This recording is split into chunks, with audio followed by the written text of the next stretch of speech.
Defining Duke is brought to you by Surfshark. So get Surfshark VPN at surfshark.deals/Duke. Enter the promo code Duke for 83% off and 3 extra months free. That's surfshark.deals/Duke. Enter promo code Duke for 83% off and 3 extra months free.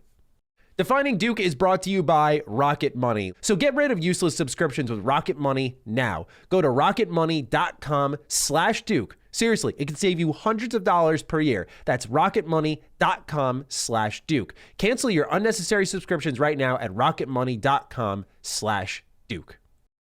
Defining Duke, an Xbox podcast, is brought to you by, well, you.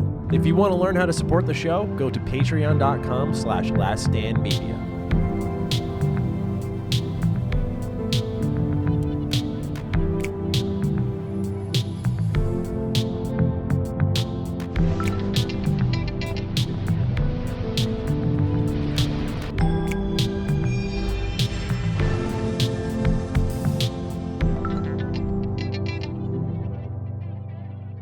Salutations, everybody. It is Maddie here today, and welcome to episode 98 of Defining Duke, an Xbox podcast. Today, I'm joined by the man of many shirts and the birthday boy, Lord Cognito. Yo, what's going on? Thank you.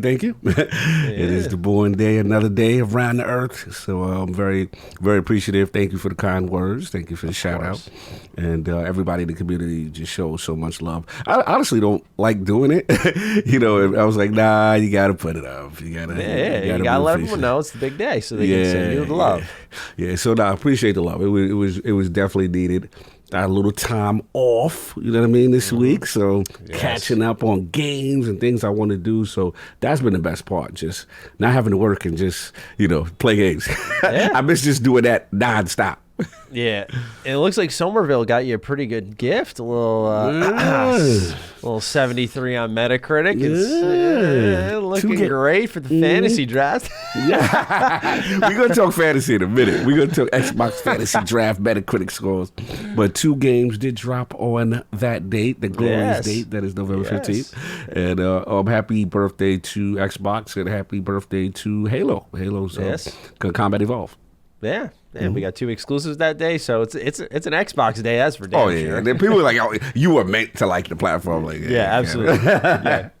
God put you on this earth to love the green box.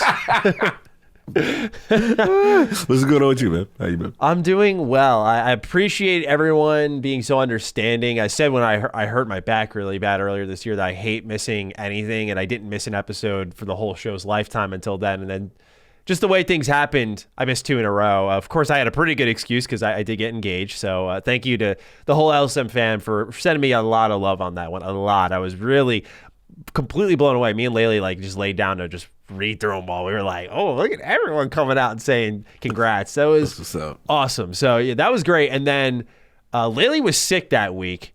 And when I came back, oh, good Lord, man, this thing competed with COVID. I'm still coughing occasionally. It was bad. It was really bad. So I tried to muscle it out. My voice was completely gone. If you watch my videos, I could go for maybe 20 minutes tops, but then it started to really hurt, fade out. And I was getting that existentialism. I said it on DDU, will my voice ever come back again? Yeah, you start it gets in your head. Yeah. Because I'm like, this is my livelihood. I need my voice. But I learned a harsh reality through this, that a lot of people prefer my sick voice to my normal podcasting voice. I was like, damn, bro, that hurts. Wow. I can't control how I sound. But yeah, a lot of people said I sound sexier. I sound a little less annoying. I was like, all right, that's fair. Definitely a little sexier. But I'm doing well. I'm happy to be here, excited to be back. We got a pretty good show lined up. We're going to talk about the Game Awards. We're going to talk a lot about all these Xbox releases that are happening now. Phil Spencer with a pretty strong declaration on what's going to happen with Call of Duty, so we'll get into that again. An acquisition is in the building involving Neon Giant, so we're going to dive into that.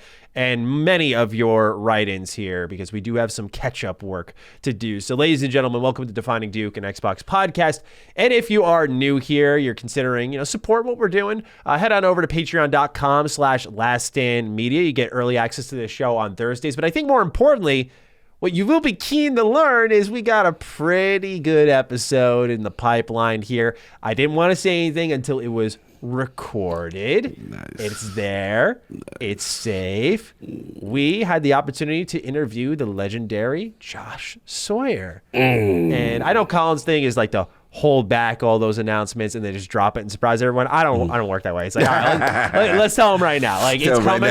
Yeah, it's coming. You're going to see it next week, and we're really excited about it. There's some great nuggets of information in there. We talk about everything from Pentiment to GamePass to the acquisition of Obsidian, their current team structure, what he's going to do next, he being Josh Sawyer. Just really, really fun episode. Easily one of my favorites. So I'm excited for you all to listen to that one. And Cog, of course, you're our DDU reviewer. So, what you think of the episode? Wow. I'll be honest. Very proud. Very proud. That was one of our all-time greats already. Getting our little resume together.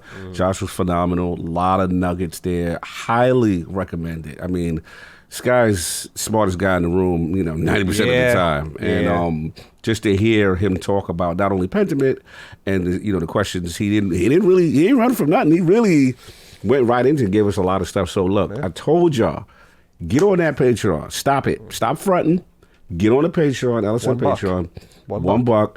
Defining Do Ultimate is high quality stuff. We got more stuff cooking for you. But yeah, this was a all-time great interview. I'm very proud. I looked at my boy. I was like, yeah, we did that. Yeah, it was definitely like a moment where like that was, we've had great interviews, but that was like our first high-profile one, and it felt really good to get that under our belt, because for us, just the reason we're talking about this way is we had to go through Xbox, Obsidian, and really set it up, and there's a trust process in that, and I think we handled it really well. We were professional but fun, and so we're hoping that more will come down the pipeline. We shall see. We shall see. But anyway, ladies and gentlemen, in Last Stand news, COG announced it last week. Just a reminder that An Evening with Last Stand 2, the most overrated games of all time. It's a show we're doing on the evening of Friday, February 23rd at 7 p.m. Central Time at Houston's Zilka Hall at the Hobby Center. All seating is assigned, and there will be VIP options available, which I believe have all sold out by now. I know we're selling tickets way quicker than we expected.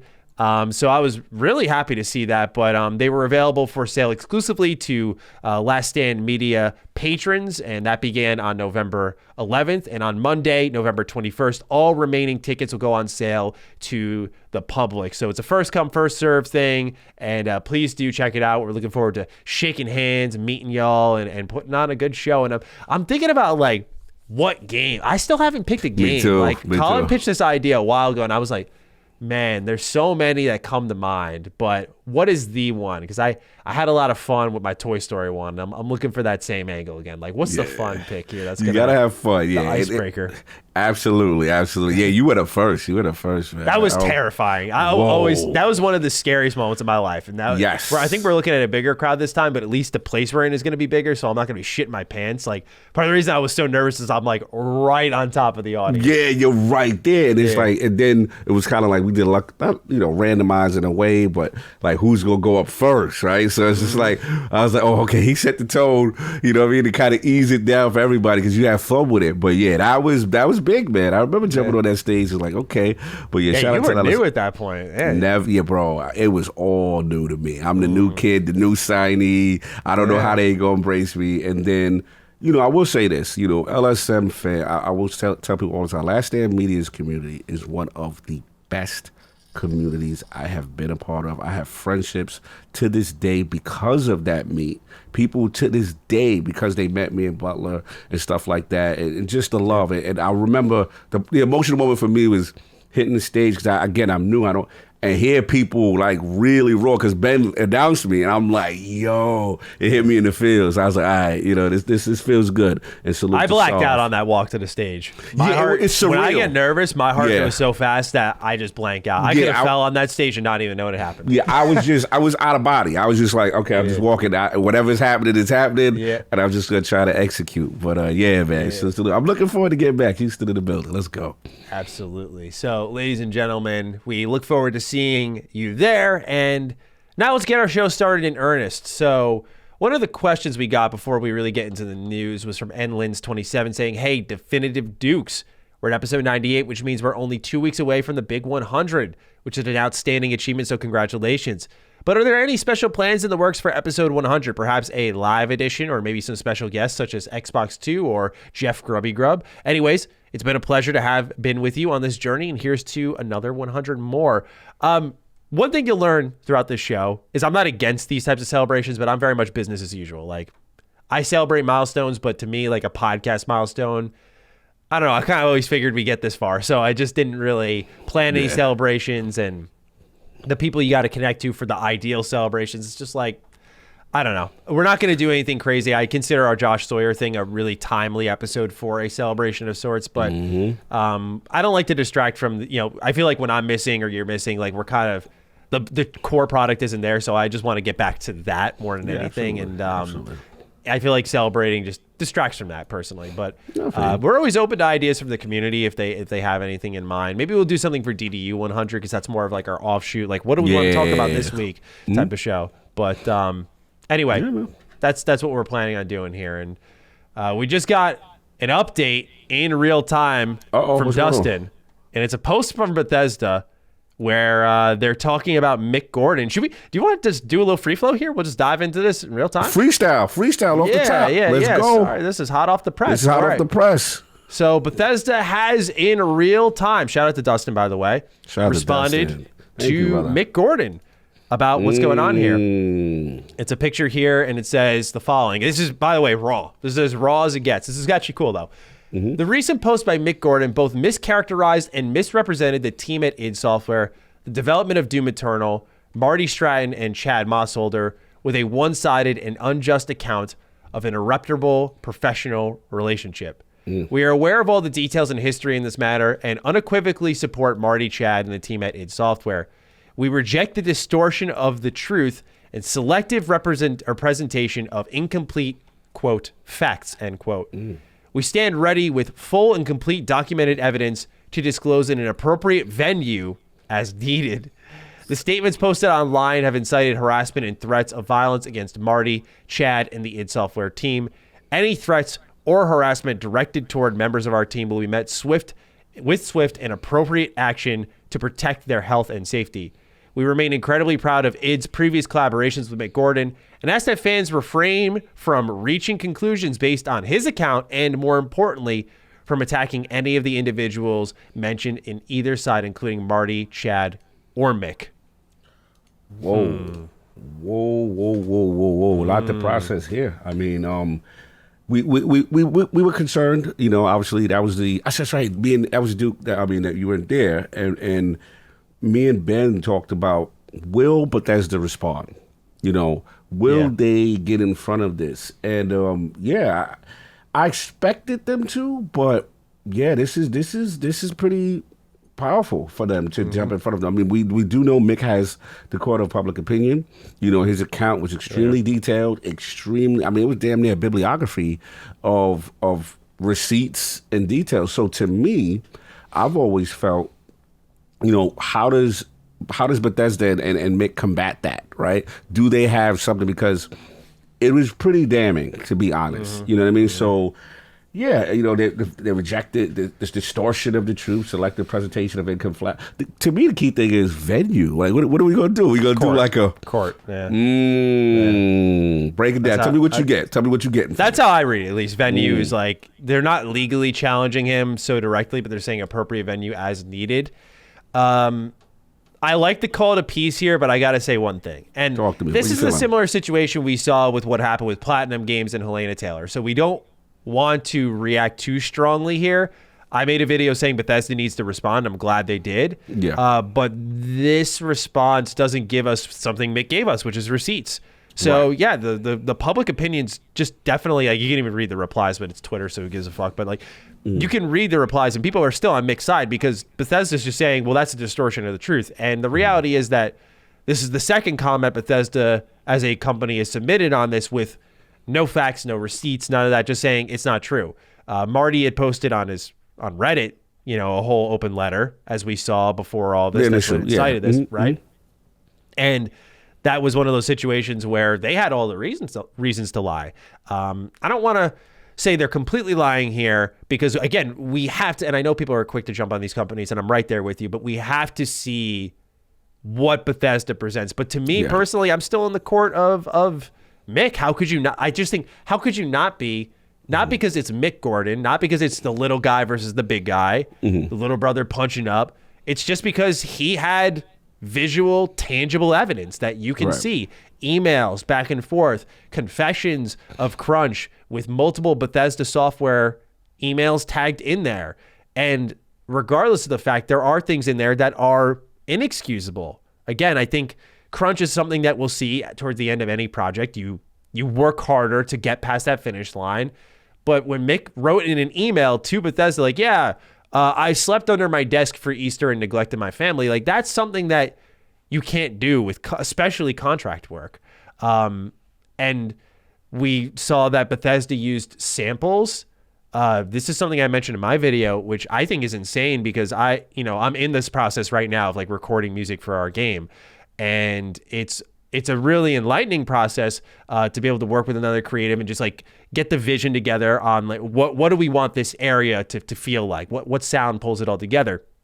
And you get tons of samples sent to you, like dozens of them. Like, how do you feel about this direction? What about this one? Too uppy, too low, et cetera, et cetera. And what you eventually learn is that those samples that this dude who's working with me is sending me, pretty much Bethesda would take and use in the full game, which you're not supposed to do just on a law of ethics. But here's the one opening Bethesda does have, which is that it needs to be stated in the contract that can't be used. Yep. If it does not say that, which it didn't seem to have been, they do have the right to use that. And it sucks, but they don't have to pay Mick for that. Right. So that's the caveat here, where I could see a distortion of the truth that makes them look bad, and it was a shitty move, and it didn't show respect for your creative, but they could have done it anyway.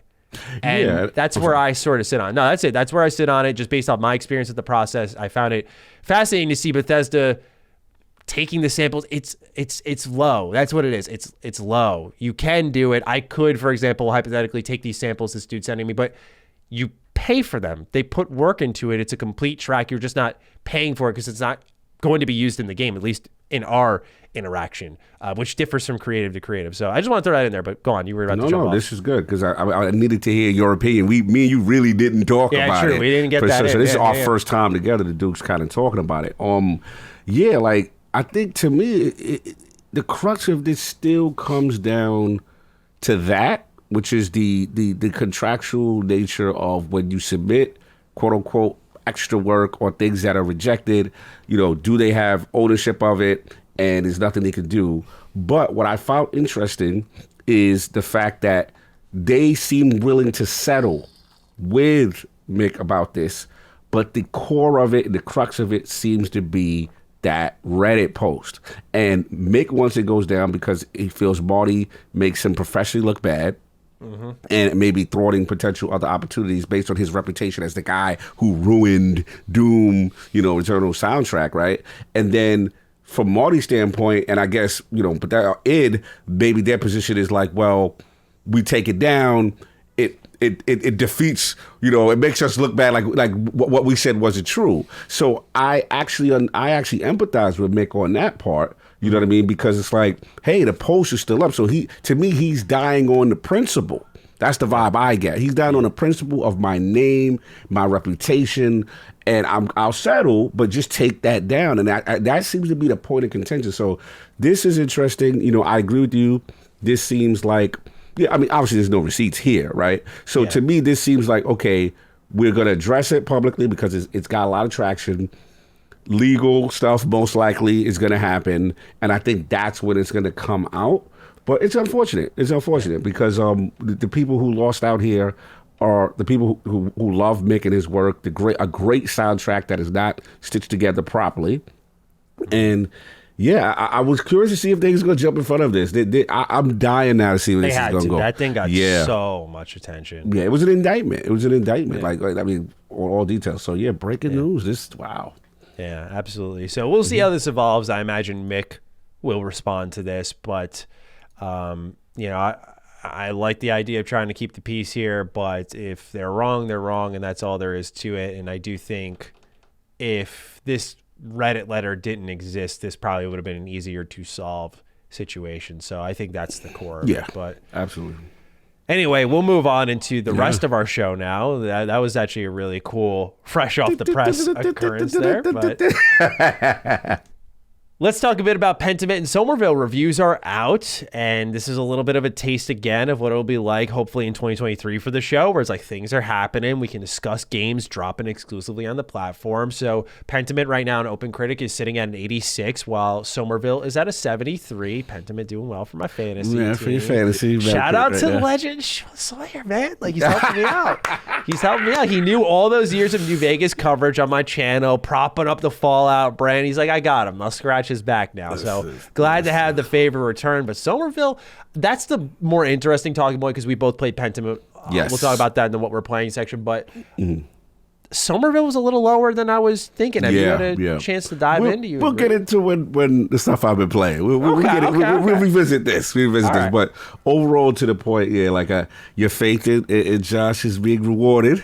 And never lets me down. I'll be the first to admit, I was very, very skeptical. Like, I don't know. I've been consistent. When I first saw Pentiment, I was like, man, I don't know.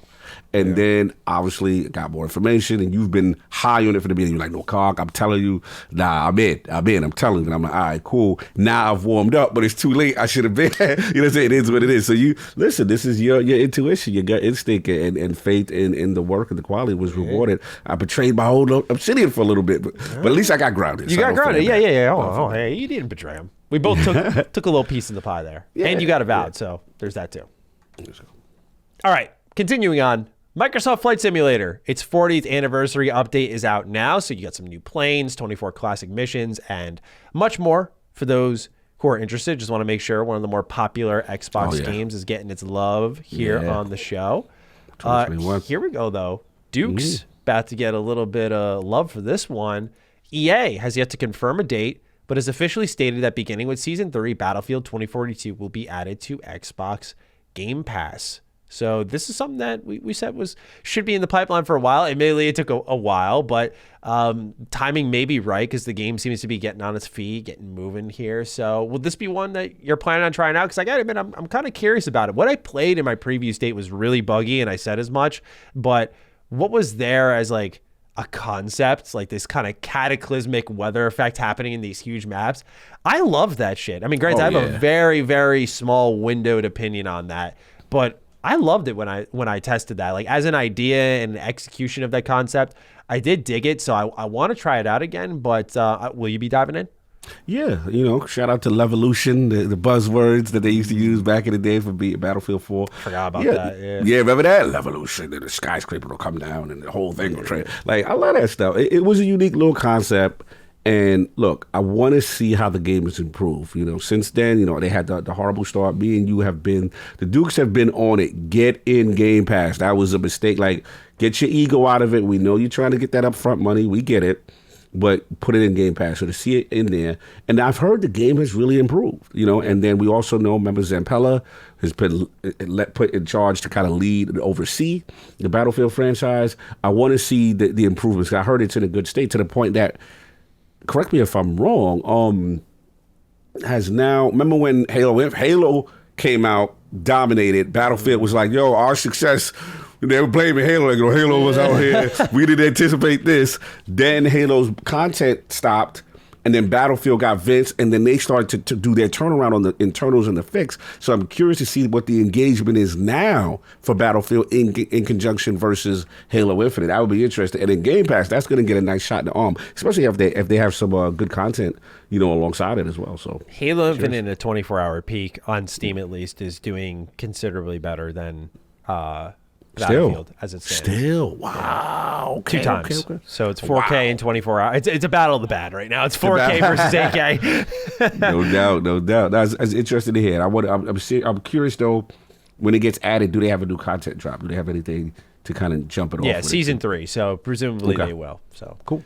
That's on the way for Game Pass. Keep an eye out for that. Again, no date, just Battlefield 2042 will be added to Game Pass when Season 3 drops. So if you see Season 3, you'll know it's going to be on the way.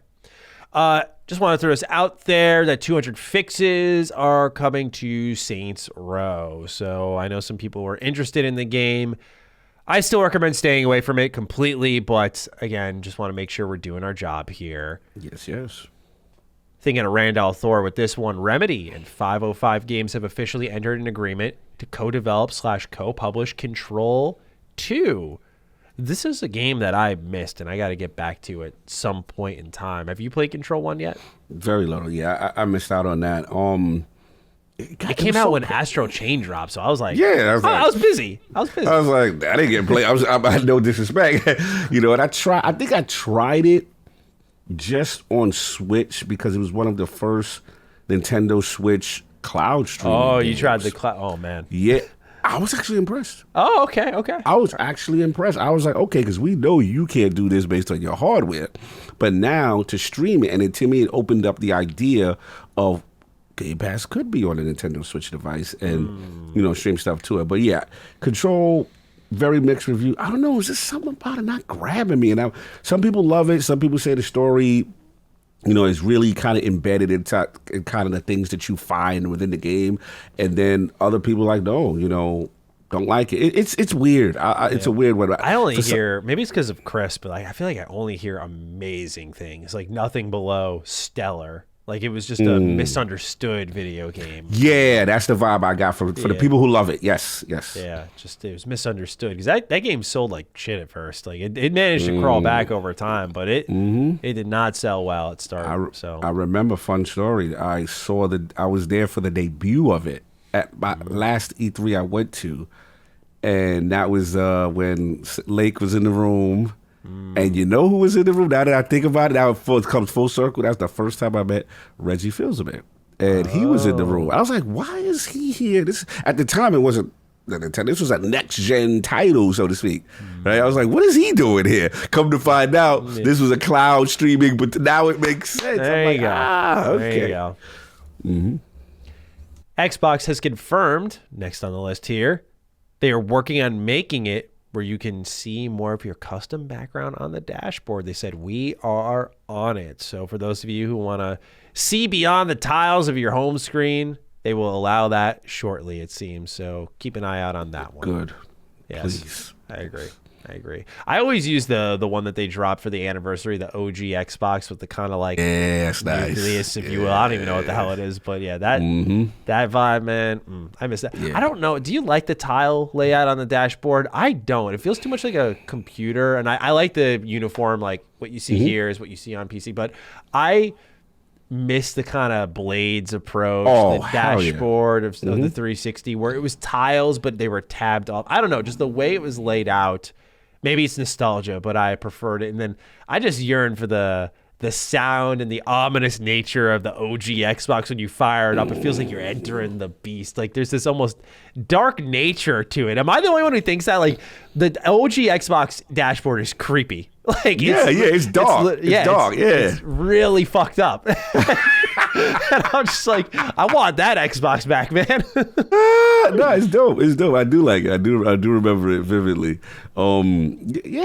This one is just the tiles are too busy right now. I feel it's just taking up too much real estate. That's why I like the advertising boards. Yeah, it's like then I'm like, do we really need the search bar on the upper top? Like, do I really? I could just press Y. You're taking away a lot of real estate. And again, like I am a custom dashboard guy. I kind of like that. And actually, side note, that's why I got mad at PlayStation 5 because I'm like, PS4 had it right. Yeah. PS4 it was like, bro, I used to buy my little Ghost of Tsushima background, the music play, the animated joint, the cherry blossoms. Media bar, bro. Nothing better. Yeah, keep it minimalist. And then, I was cool with that. Now it's like all this stuff. And I think it hurts having a custom background because it's covered up by so much stuff. So we'll see. I'm in the middle with the new one right now. Right on.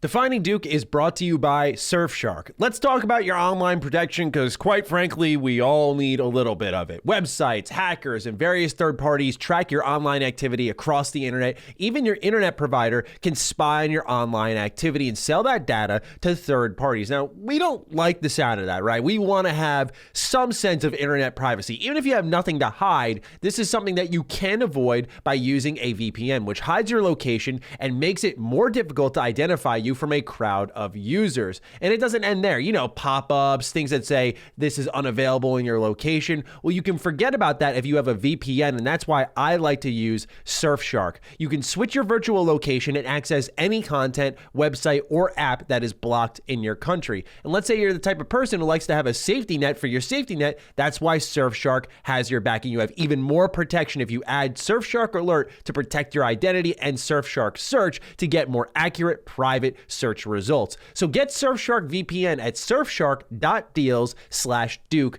Enter the promo code Duke for 83% off and 3 extra months free. That's surfshark.deals/Duke. Enter promo code Duke for 83% off and 3 extra months free. Defining Duke is brought to you by Rocket Money. Ladies and gentlemen, are you tired of wasting money on subscriptions? Anything but Game Pass to me personally isn't worth it on a consistent monthly basis, and it's easy to forget about it. Take it from me. I forgot I had a Netflix subscription active, and it turns out it wasn't even my own. It was some dude in Spain, so shout out to him. I hope he enjoyed the subscription for like years because I thought I had it. But what if there was an alternate reality where there was an app that actually tracked all your subscriptions and you wouldn't miss this type of thing? Well, ladies and gentlemen, I'm here to tell you about Rocket Money because it's your answer to a prayer. The app shows you all your subscriptions in one place and then cancels for you whatever you don't still want. Rocket Money can even find subscriptions you didn't know you were paying for. You may even find out you've been double charged for a subscription. Yes, that really happens. To cancel a subscription, all you have to do is press cancel and Rocket Money takes care of the rest. It's that easy. And that's why I use Rocket Money, formerly known as Truebill, by the way, because they save me a lot of time through not digging through all of my subscriptions and seeing on these various sites if they're even active. And they also save me a lot of money, which I appreciate. So get rid of useless subscriptions with Rocket Money now. Go to rocketmoney.com/Duke. Seriously, it can save you hundreds of dollars per year. That's rocketmoney.com/Duke. Cancel your unnecessary subscriptions right now at rocketmoney.com/Duke. What we're not on the middle on is that Dave Bautista should be Marcus Phoenix, because he posted a tweet saying, I can't make this any easier, and he tagged the Gears of War account, obviously in response to the Gears of War live action adaptation. And it's a video of him wearing the armor typically worn by a COG gear. And he also revealed in an interview, I found out, that he had turned down a role in Fast and the Furious for a shot at becoming Marcus Phoenix in a Gears of War adaptation. So he wants it. The question is he going to get it, though? Because, like, I feel like when actors really want something, it's usually, I think it usually pans out because I look at, like, Henry Cavill with The Witcher. Oh, good point. Everyone was like, oh, he loves The Witcher. Like, you got to get him in. And he did a great job because he had a lot of love for the role. And I don't think like Batista's an amazing actor. I think of the Batista bomb, the fights against Rey Mysterio. Like that's what I think of with Batista. I don't know fucking. Oh, he's been Guardians of the Galaxy. Sorry, I forgot. Guardians, he's in legit movies. But I'm saying like I don't think of that with Batista, so I don't really go there with him. But personally, like I feel if he wants it this bad, that he's really putting himself out there, we should give it a shot. See what goes on with this. Can't be worse than Halo, yeah. Yeah, no, look, he's in the mix. You know what I mean? And it's interesting because Xbox actually kind of low-key co-signs him because in Gears 5, there's a Bautista skin, right? So I'm like, okay, they're behind him. Look, I love the fact that he wants it. You know, I got to be honest, though. I don't know how I feel about him as Marcus, though. Like, I mean, he could play the part, and maybe I'm getting too caught up with physical resemblance. You know what I'm saying, kind of thing. But I don't see Marcus in his face. You think of the bandana and like a full beard. He couldn't do like maybe Marcus Phoenix. Maybe. They gotta spruce it up. You know what I'm saying? Like I gotta see something before, because again, he's got obviously the build, the tone, the love, the passion. Marcus is a tall order. Like Marcus is a distinct voice. Yeah, like there's a guy. I know. Listen, it's about the acting prowess, and if he's got the chops, he got it, and he gets the opportunity. Go for it. I'm not gonna be mad if he gets it. But like, there's a guy, and a lot of people not gonna know who this guy is, but he's passed away actually. His name was Rich Piana, and Rich Piana was like this ex bodybuilder, whatever. But this was Marcus Phoenix to me. Like I was like, okay, that is him, you know what I'm saying, kind of thing. And again, I know it's hard, and it's not always about the look, it's about the acting chops. And David Bautista, the guy's put in the work, so let's see if he gets the shot. You know, if he gets it, salute to him, because he really, really wants this thing. Yeah. I just killed it here, but Bautista yell like it's a giant fucking worm, like it does exist too. Oh yeah, Bart! I want to hear him yell at Bart. That relationship is hilarious. Yeah. Next on the list here, Dragon Age Absolution. It's a anime adaptation, not adaptation. Sorry, it's an anime within the Dragon Age universe. I'm very keen on it. It's releasing December 9th. We got a write in here from Mark Whittington. Greetings to the big double Ds. Given the surprising quality of both Castlevania and Cyberpunk on Netflix, and Maddie's love for BioWare, is there much anticipation for Dragon Age Absolution dropping on there in the next few weeks? Personally, I only discovered its existence the other day, but I'm quietly excited to return to the DA universe, given how long it's been since Inquisition. Peace and fucking Mark. This is Salute. Yeah, very, very interesting outro there. But thank you, Mark, for writing. But if you do one, there is more peace. Yes, that is true. That is true. I'm excited for this one though. Yeah. I it's funny. Dragon Age is like one of the most up and down worlds I think I've ever seen built in gaming. Like the quality of games really varies if you were to ask me. Of course, I say infamously like Origins is the peak. 2, if you love the lore of Dragon Age, you're going to dig, but otherwise it's like very underwhelming as a follow-up. And then Inquisition's like right there in the middle of like, you got these great storytelling moments with grindy MMO elements. Like what were we thinking when we were making this game? Like that's a game that's all about quantity and not quality. So it's a very up and down road. But as BioWare is transformed as a team, really beginning with right before Mass Effect Legendary Edition in the way they communicate, release content, seem to take their time more. I have a newfound, not like naive faith, but I have a newfound trust in them to an extent. Like they understand the dire nature of their studio, which is like the back is against the wall. We got to start putting out some hits here again. Like we can't be just cashing in all of the social points that we've had for years on great 10 out of 10 RPG releases. So I know this is an anime. I know it's not really necessarily their responsibility, but with Netflix involved, like they're the middleman providing the bag. They've shown quality consistently across, like Mark wrote in here, Castlevania, Cyberpunk. Like I'm pumped. I'm very keen to see where this one goes and how they build out the world and if it in some way nudges its way towards Dragon Age Dreadwolf. But what about you? Yeah. I know you're a picky anime consumer, and I don't think you've yet to dive. Randall Thor should be the one who converts you because he's not an anime guy. He's been watching. He likes Vinland Saga, which I know you would like. He likes Attack on Titan. No, he doesn't like Attack on Titan yet, but I know Randall like it. I feel like that's your show, but I digress. Cog, would this be the one that breaks you? I saw the trailer. I mean, it looked cool. I always feel anime is the way to go first. As opposed to, like we just talked about Gears, live action. Live action, that's a lot of pressure. You get something wrong, it stains your opinion every time you see it. You be like, oh, look at that, that's off. You know what I'm saying? And it's just like, you got to nail that, man. You really got, it's way more pressure. Anime, you have more stylistic choice. You can get more visceral, kind of thing. So, yeah, I'm curious. I'm actually surprised by this. I will say this. I was going to bring it back to you, like, because their back is against the wall, because, we know Dragon Age is up and down. Do you think this is, what does LSF say? Like, they shouldn't be worrying about no anime right now.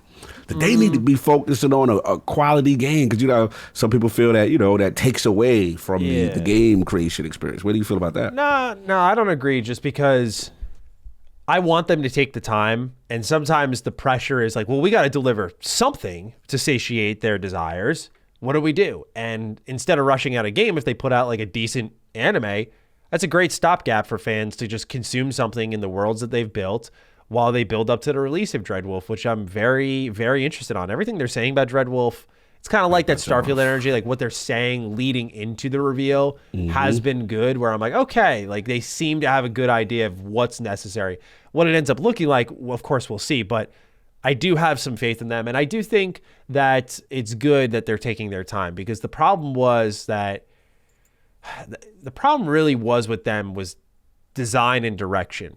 They had a lot of time, for example, with Anthem. Like, it's very easy to scapegoat EA because they wanted the live service product, and that's certainly a big part of the problem. But BioWare had like 7 years with that game. Tell the truth, shame the devil. Yeah, that's a long fucking time. So they definitely need to sort that out more to me than their cadence. Like, if you're given the time, you just got to get it right now. So the understanding of the situation and what they're saying and how they're speaking on it, to me, is a good sign, at least. No doubt. Yeah, we'll see. Look, I'm hyped. It could be awful. Yeah, I'm willing to give it a shot, and I'm hyped for Dreadwolf. Big time, based on a person who played Inquisition, finished Inquisition, and the twist. Oh, yeah. Oh, I'm one of the rare Inquisition stands. Have you played Origins? I've played a little of Origins, but I will say, to your point, Inquisition is very grindy unnecessarily. You know what I mean? And that took away from the gameplay experience. But for a person who did that narrative, that title means a lot to me for the new one. So there's a nice little thing that happened, and I'm excited. Absolutely, yeah. And have you played Trespasser, like the expansion? Wait a minute. Yeah, I think I played all this expansion. Yeah, I played all of them. Good. Because that's like where they pretty much set up Dreadwolf like completely. Yeah, like they literally, and I'm like, my mouth dropped. I'm like, whoa, I can't believe this game did this. Yeah, based on my relationship. They make good DLC. I was like, wow, that was a bold move. And now I'm like, okay, when's the next Dragon Age for that purpose? Yeah, absolutely. All right, next here we got The Witcher 3, another fantasy game. The Witcher 3 Next Gen update is dropping December 14th with a new complete edition arriving physically sometime later. In a press release, CD Projekt Red confirmed it will feature dozens of visual, performance, and technical enhancements, including ray tracing, faster load times, and get this, even integrating mods into the experience. What a pleasant surprise. See, CD Projekt Red is fun this way. I know they kind of like to let people suck, but this is why I think they're a fun company to cover, because they don't just do the normal thing ever, for better or for worse. They don't just do like, oh, we're going to just do a next-gen update. Like, here's new content. And so I like that. It's going to make a fun return to The Witcher. I haven't replayed Witcher 3 in ages. Yeah, hurry up, please. I want this thing so bad. Yeah. Absolutely. Little performance check for Evil West, since I think it's relevant to a lot of people following the release of Plague Tale Requiem and what was the other one that was all about graphics? Gotham Knights. It was Gotham Knights. That's what it was. Gotham Knights got all the smoke. Yeah, Gotham Knights was not. Yeah, Gotham Knights was performance. That was the real big hit. But anyway, Evil West coming out next week. Game looks awesome.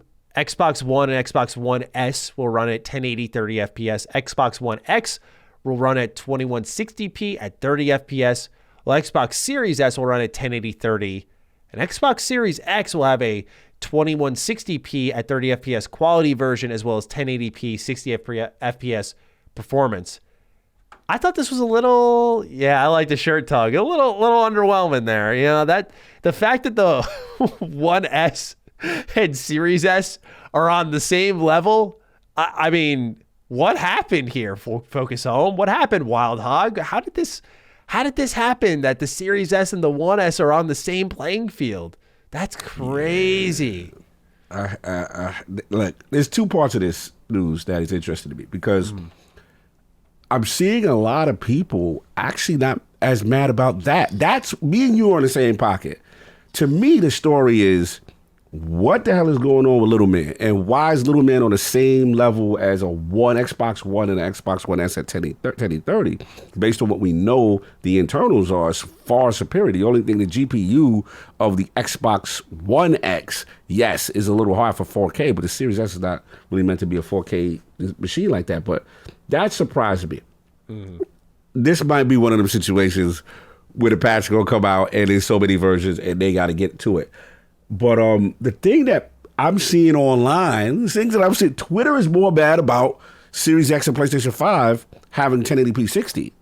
Yeah. And I thought, like, I'm going to be honest, like, I'm not that mad about that. The reason why is this.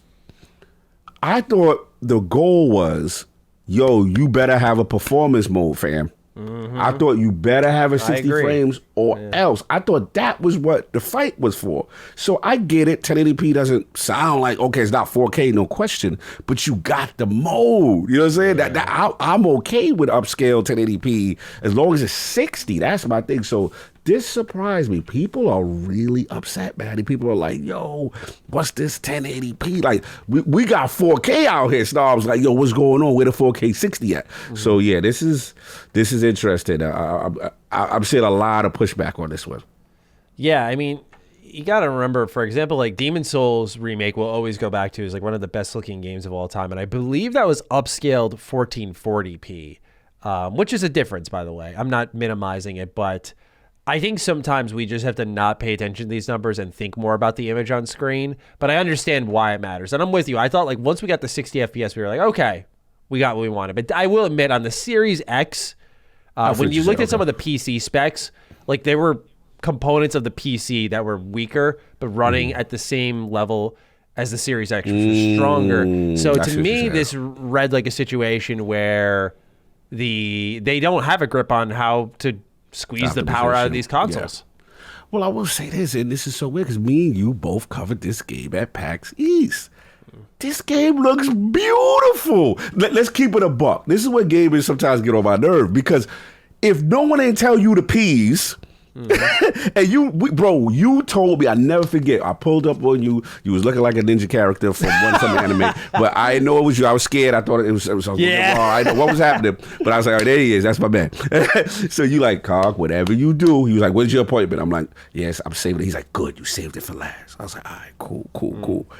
And bro, that was the game of the show. Yep. That game 100%. Looked phenomenal. No, I didn't know what P was in it. I just said that's the game. So that's the only thing. It's just like gamers, I know, I get it. And to your point, if the PC specs are there, then maybe it is optimization issues with Focus Home. I'm not trying to just completely absolve them, right? Right. But this is a looker, y'all. Like, please play this game. And people forgetting, they debuted the fact that at PAX they told us it's a co-op game. Yeah, that's a big. It's a co-op game. So maybe that's the issue. You know what I'm saying? And the fact that two. I can almost guarantee that's the issue. Yeah, you know what I'm saying? So people got to chill a little bit on this one. This game look phenomenal. This ain't no game where you like, yo, you know, it ain't a Gotham Knight situation to me. That's how I feel. Absolutely. And I think, again, it's because I will say one thing. They haven't marketed heavily. Like, you always see the one cowboy kind of character. You're right. They have not. Yeah, you don't see often enough, I think, the co-op that would be considered in this conversation. But I think that's it's great you brought that up, because I think that's exactly what the problem is here. This one's weird. Rainbow Six Siege is getting a NieR replicant crossover. So there was a tease at the end with Yorha, so it seems like they're going to bring Automata stuff in as well. But Replicant, yeah, you can see Brother NieR's outfit and the Grimoire Vice, all from NieR, and it's coming in a new season. I think it's like season 7 of Rainbow Six Siege here. It's fascinating because when I was looking into this, there was a quote from Yoko Taro, who obviously like concepted NieR, and his words were something along the lines of like, "I'm a slave to capitalism. I'll do anything if you give me money." So this is it. Like, this is exactly, I think, what he was talking about in the past. Is we've seen some pretty fitting NieR crossovers where I think 2B had shown up in Soul Calibur 6, I want to say, and like that is a great fit. But we've seen like 2Bean in Fall Guys and so on and so forth. And so yeah, he's just taking any bag and doing the crossover, and I respect it. Like, why wouldn't you? You built this really niche kind of brand, like, you know, now it's becoming popular because you're just tying it into everything. So yeah, why not? The ridiculousness of NieR helps itself. So why not team up with Rainbow Six Siege and give Brother NieR a gun? Strange bedfellows. I was shocked. I was like, wow, what is this? But yeah. I mean, part of me likes it because it's weird, it's wacky, you know, and again, he got his bag. And it's a testament to Siege. Siege is one of the greatest success stories that I've ever seen as a game that first came out completely not well received. I loved it at launch, but yeah, I get it. Yeah, I didn't mind it either, but I remember it got dragged. People were like, this is no content. And then, you know, the Siege single player, people were like, nah, this is not it. Then they kept, that live service, and then they kept supporting and they kept updating, and it's one of the best tactical multiplayer games going. I mean, it's a great game to stream. It's a great game to play as a community game. I know people that still play this hardcore to this day, the operators, the balance. So salute to them. That's one of the greatest turnarounds I've ever seen, and one of the more dominant games that continues to kill an engagement. Absolutely. One game that I don't know if they've quite turned it around, but they're hanging on at least, is Marvel's Avengers, which has the Winter Soldier joining the game November 29th. So they are still supporting it. Kudos to them. I know, Cog, you're the one who's dipped in most recently out of the two of us. Is this one that you might give a look? Or was Black Panther the only reason? Yeah, I might. I mean, it's just, it's a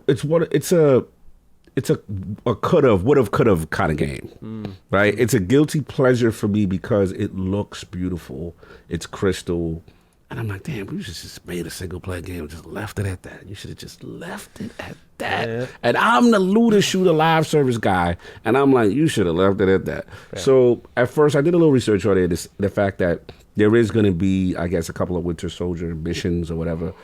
Oh, so let's see what's going on. I mean, it's on my hard drive. Damn, and that thing is... Oh, wow. I'm efficient. I'm economical with my hard drive, man. I'm always just clearing out, downloading new stuff. Yeah. Bro, you smart. That game is one of the most biggest, selfish, 100 and something. Then when they got the 4K up there, it's ugly. It's disgusting. It's one of the biggest games on the hard drive, period.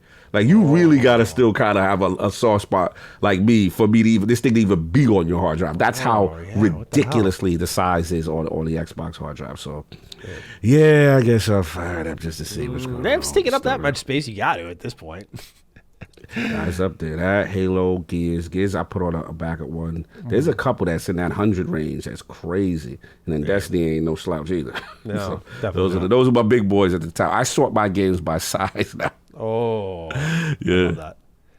PlayStation. This is an interesting one. They have submitted a patent for, quote, tracking unique in-game digital assets using tokens on a distributed ledger, end quote. The patent details a system where digital assets, such as in-game characters or items, can be tracked using blockchain technology, detailing items such as who owned it or previously or created it. So they're getting into the NFT business, perhaps. It's a patent that's just protecting that they may investigate this. But we talked about this a while ago on Defining Duke Ultimate about the mascot power PlayStation has compared to Xbox. Xbox has a good handful. We talked about Gears, Halo being one of them. And there's a number of them that we're all nostalgic for that maybe don't have that association as strong as they should. Like I say, KOTOR is like an Xbox series to me. Of course, not anymore. But point being is like there are different ones for everybody, but there are a few major ones compared to PlayStation, which just has a major library of mascots. And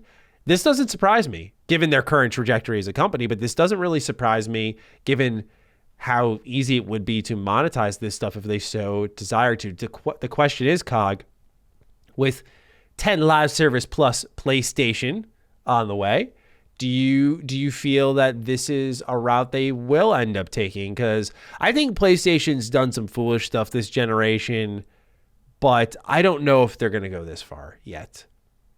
I don't know. I mean, you said some compelling points, like the fact that they have iconic characters. Look, if you go, you know me, I'm always merch. I got my Kingdom Come Deliverance shirt on today, so I'm always going to the merch, right? And I go to every time I go to Sony's store, they are very cognizant of their IP. Like, they have them siphoned off based on, like, you know, the major ones, the Horizons and the Ghost of Tsushimas. The rare Sly Cooper thing where I bought everything that they were selling. Oh, yeah, that way.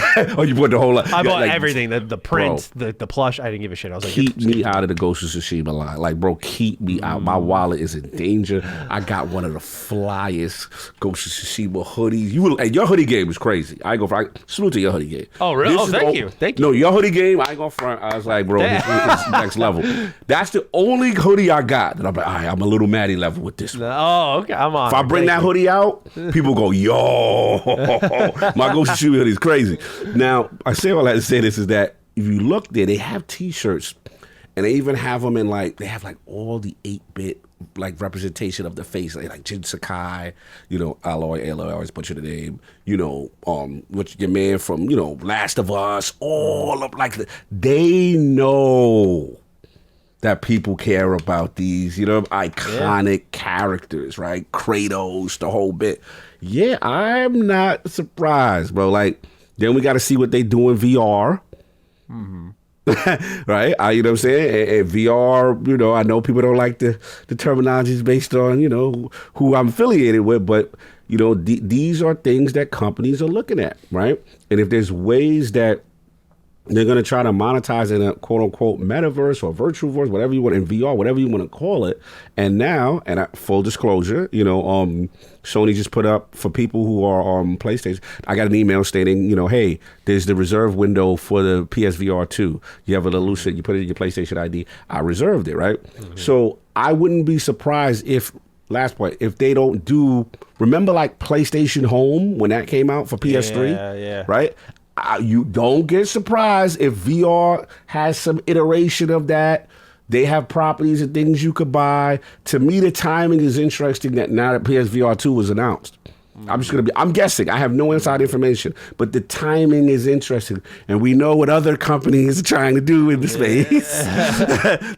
You know, I'm just telling you what the trends are. Whether gamers don't like it and don't support it, completely understand, completely respect that. There's a lot of pushback because a lot of gamers do not like this.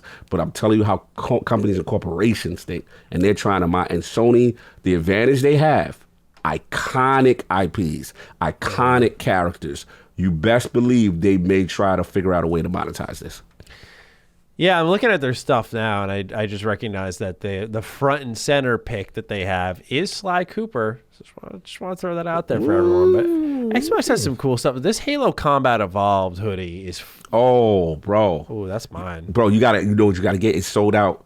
They got a Halo Combat Evolved shirt that I keep checking every day. It's like the iconic this hoodie box sold out too, man. Yeah. Oh, it got to be that. It's the hoodie and the shirt. I know what you're looking at. It's got the box art with the gun. With the box, bro, it's fine. Every day I hit refresh. I'm like, notify me when it's available. They have a grounded Christmas sweatshirt. I love that. Yeah, they got some. Xbox has gotten way better. This has got better. Yeah. Their gear is lit. Last time I was here was not impressive. They even got Age of Empires stuff. That's awesome. Yeah, they got Hellblade stuff. Hellblade, yeah. They got Ninja Theory got a section now. What does that mean? Yeah, Senua's Sacrifice hoodie's actually looking good. Yeah. I copped the shirt from them. Okay, all right. You're prepared for a certain release date, maybe? I mean, it's going to benefit you if it happens. Yeah. I'm getting killed in this fantasy right now. I got to come back. Baldur's Gate 3. Patch 9 is arriving soon, and the reason I put this in here is because they say the game is set to release in 2023. This is exactly what I didn't want to have happen. This is exactly what I said cannot happen, and it's going to happen. I love Larian Studios. Their games are fucking amazing and some of the most replayable things you can play. If you have not played Divinity Original Sin 1 or 2, I'd say just dive into Divinity Original Sin 2, by the way. Kaibatsu gonna kill me. I've been trying to get oh my God. It's 4-player co-op, which is awesome. Choice and consequence. And some of the best turn-based combat.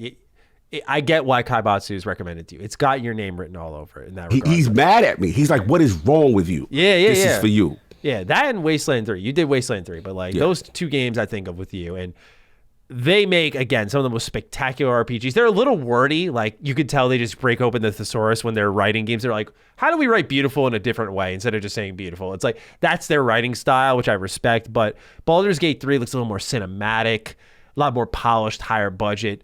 And they make all their games alongside their community. And that's why they're so good. So, yeah, this game is set for a 2023 release, which is exciting, but I don't know, man. Like, when is Maddie going to fit this in on top of everything else? I just pray, just put it in the summer, like July, August. Like, I feel like that's going to be the weak spot next year, hopefully.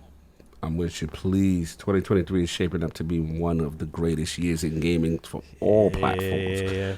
Bro, be careful what you release. Yes. That's all I got to say. Yeah.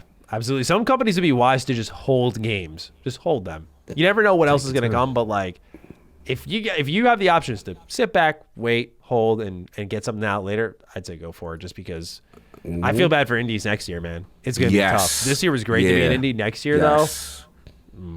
Great point. Fantastic point. Yeah. I'm relieved my game's not ready. So Sonic Frontiers director Morio Kishimoto talked about the launch and quality of the game. He writes on Twitter, which was Google translated, "I'm relieved that the release date has arrived and that the game seems to have reached everyone safely. This is the interesting part. We are checking out the opinions of critics and players. As you have pointed out, there are still areas where we are not quite there yet. We will take this seriously like a global playtest. And this comment met a lot of mixed reactions online. Some people were like, global playtest, it's a full release, man. But I think that's where the language barrier comes up. But I think that's a good way to step into the what we're playing section here. Is we also have Justin Schwab writing in here. And by the way, on an off note, ESPN, do you remember ESPN had a show called Stump the Schwab? Yes, I do remember that. Yeah, anytime I see that last name, I cannot. Schwab, yes, I do remember. My brother used to watch that show. He's like a sports freak, and he would like test himself against the Schwab, and he thought like he could beat him. Like I always thought he could beat the Schwab, but anyway. Salute. Stump the Schwab writes in, hello Optimus Cog and Supersonic Maddie, first time write in. The question is more for Maddie, but Cog, feel free to chime in. Over this past week, I've been playing Sonic Frontiers. Never been a huge Sonic guy, but I've had plenty of good experiences as a kid. I received a platinum, and I think I can say the blue blur is back. Maddie, what say you? This is what I'm waiting for, because I need to hear what he got to say about this. Yeah, so I already beat the game because it was beast. Yeah, this game I really liked. It's flawed. I mean, you got to remember, I'll start off with this. There's two ways you come from a Sonic game, right? It's either general video game player or the history. I think the general video game player will find a lot of fun things here, but there are some things that don't meet the quality bar. And given that Sonic is such a big brand, people don't realize, much like with Pokemon, that their team structure is identical. Like, people always crank on Game Freak, and rightfully so, because they're like, this is the most highest grossing brand on planet Earth. Why do these games look like they're out of 2004? But Game Freak is a team of like 50 people or something like that. Very small team for the types of games they're making. Sonic team is about 50 to 60 people as well. So what they made, if you look at it from that point of view, is actually kind of impressive to me. But as a Sonic brand that's grossing millions, it needs a little bit more. It needs to push tech a little bit more. It needs to push its wow factor a little bit more. But what I will say is I really, really like this game. I really do. Because it reminds me, not maybe in its quality, but if anyone's heard me talk about Spider-Man, I always say I love the point A to point B in Spider-Man. The combat feels good, of course. The story is amazing. But what I love most about Spider-Man is that going to my objective is fun, which very few games can say they do, because it requires a specific character, a specific setup, certain types of systems, and in that case, it's web swinging. But in the case of Sonic, it's platforming, it's dashing, it's collecting rings and unlocking the boost, it's flying off of hills and doing a ton of flips and then landing in stride and keeping going. Like, the way you get around and just effortlessly pick up collectibles and just keep the flow and the momentum, it's not perfect, but it's really good in my opinion. It's certainly a framework worth building off of, which you could not have said for the last 10 years of Sonic, for sure. Like, outside of Generations, like, I don't think there's been a good modern Sonic game, and that was 2011. Like, it's been a while since we got a good modern Sonic game. But yeah, I think the gameplay overall feels good. The stages are way too easy. On and off note, by the way, I'm talking to Gene Park right now. We're going to see if, like, after his surgery, if we can put together a little Sonic episode. Oh, so, yeah. So we're going to try to get him in the building to chat a little bit about Sonic and all that good stuff. But I think the flow and the feel is pretty good. This, like I said, the stages are way too easy. They're way too simple. A lot of them are lifted straight out of older games, which is kind of cool, because you're like, oh, I remember this from like Spagonia in Sonic Unleashed. Like, this particular stage literally drove me insane, and I love that. But then you kind of think about how, this was a little better and more challenging in those older games, and that's not how you want to like harken back to the past. But I love the vision. It feels good to control. Like, the controls themselves are tight. So they've got something here. But what they got here that they haven't had in way past a decade, possibly two, is a good story. What?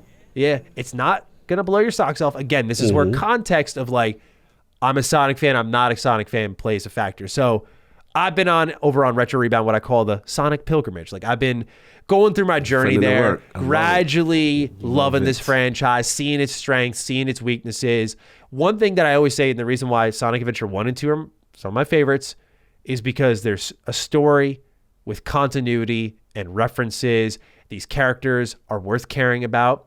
And there's some legitimately sad moments that surprise you. That's the best thing about a Sonic game, where you go, oh, this is fun. I'm just running around having a good time. Wait, I felt something. What? What? And what this game manages to get you to do is feel. So there are some really hype bosses in this game. Like, Cog, listen to just some of the boss music. It's fucking out of this world how good it is. The music in this game is super hype, like Metal Gear Rising level hype. Like, it gets up there. And they do some crazy shit with Supersonic. But then you'll have a somber, sad moment with Knuckles where you just see them being friends, and he's kind of reflecting on the ancients and how he's similar to them. And it's not this forced, awkward depth. It's like, oh, you know, that kind of speaks to his character from Adventure 1. And there are points in the game that you'll actually see references to even the Genesis games. Even the Genesis games. Whoa, don't do that. Don't you do that. Yeah. And when it all comes together at the end, it's actually like a really almost somber story when you look at everything you've been seeing, what it means. I think it actually kind of explains why the rail system that everyone bitched up a storm about looks the way it does, why the level is disjointed the way it is. It's not the best design game, but it all fits into a narrative that I actually thought was good. I liked it. It was definitely like, I don't know if I'd put it in a top 5, but it was definitely like one of my favorite games of the year, because you can say what you will about how bad Sonic has sucked, and you can say that this game isn't perfect, but no game plays like Sonic does. And it was fun because of that. So I enjoyed it a lot. Like, I put 20. It was also, by the way, didn't overstay its welcome. It was like a 20-hour game. We're talking like, that's where Sonic used to sit, for those who don't remember. Like, it used to sit in that 15, 20-hour pocket. And over the course of the modern games, outside of Unleashed, like, you got Forces, which was like 3 hours. Like, I use this word sparingly with game development, but one of the laziest games I think that we've seen delivered in the modern era. But I don't want to take up too much show time here. I just want to say that a lot of people were writing in about my thoughts on Sonic, and I think it delivered. I really do. I genuinely loved my time with it. I thought there was a lot of fun to be found in it. I think that the story here is great. They have characters worth caring about. They do some shocking turns with some of the characters that you've known for a while. It plays off a lot of like your experience. If it's your first Sonic game, it's very hard to gauge what your reaction will be. For me, as someone who hates the modern Sonic games, like, again, Generations is the only one I like. I went in, and again, haven't liked one in over 10 years, that I like this one a lot. So I think you have a chance of enjoying it. But maybe wait for a sale. That's probably what I'd say for non-Sonic fans. But for Sonic fans, like, yeah, like, I think this is it. Like, this is what we've been waiting for. Like, a game that feels like they're trying, a game that has a good story, it has some cool mechanics, and they need work, and they need to build the team more, because this is no longer just this small-time dying property. It's at one of its greatest heights, if not its biggest height. Like, you need to invest in that. So I'm hoping that's what they do here. But it's got a Sega feel. That's the last thing I'll say. It's got a Sega feel to it. Like, you just encounter these fun, random, weird, sometimes completely out of place mini games, like pinball, running in a hamster wheel, pushing these ancients towards an area, almost like herding missions in Red Dead.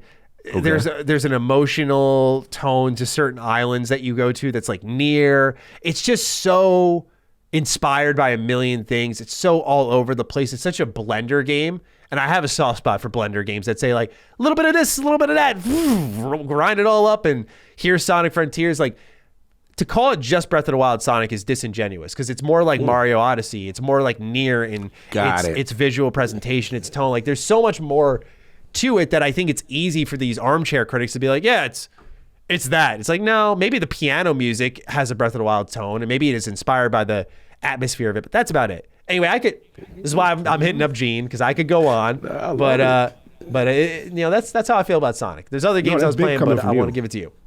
No, that's big coming for you, because I know where your journey is, and you can be critical when you need to be. So the fact that it resonated like that with you was good. Yeah. So we doing games play. So obviously it was birthday week for Cog, and I had some tough decisions. So I was just like, all right, sitting there. Now, granted, obviously, prior we had Pentiment early for the site. Shout out to LostGamer.net. Our review is up right now on Pentiment. Shout out to Moon, did a fantastic job. But Cog had to make a sacrifice. Cog could play it for Cog early, like, other people. But I said, the site deserves it. Those are CEO decisions. Unfortunately, I couldn't make selfish decisions. So I'm sitting there and I'm like, okay, Pentiment, which you haven't done, Somerville. And I sat there and I'm like, my heart wants Somerville. My heart wants to play, one of the co-creators of Inside, one of my favorite dark, not hand-holding you, atmospheric storytelling, 2D, the art style just seemed great. I said, yeah, that's the one. I'm firing up. So I get that bad boy in there. I'm like, all right, let's go. And immediately I start smiling. I'm like, you start off, it's a family, and it just beautifully starts off. They, driving home, typical family night, husband, wife, they have a kid and a dog. And, they come home, you're driving home from wherever they were coming from, you start up the game, and the game starts off kind of like everyone's kind of fell asleep on the couch. And you start taking control of like each little member. So you start off with the baby first.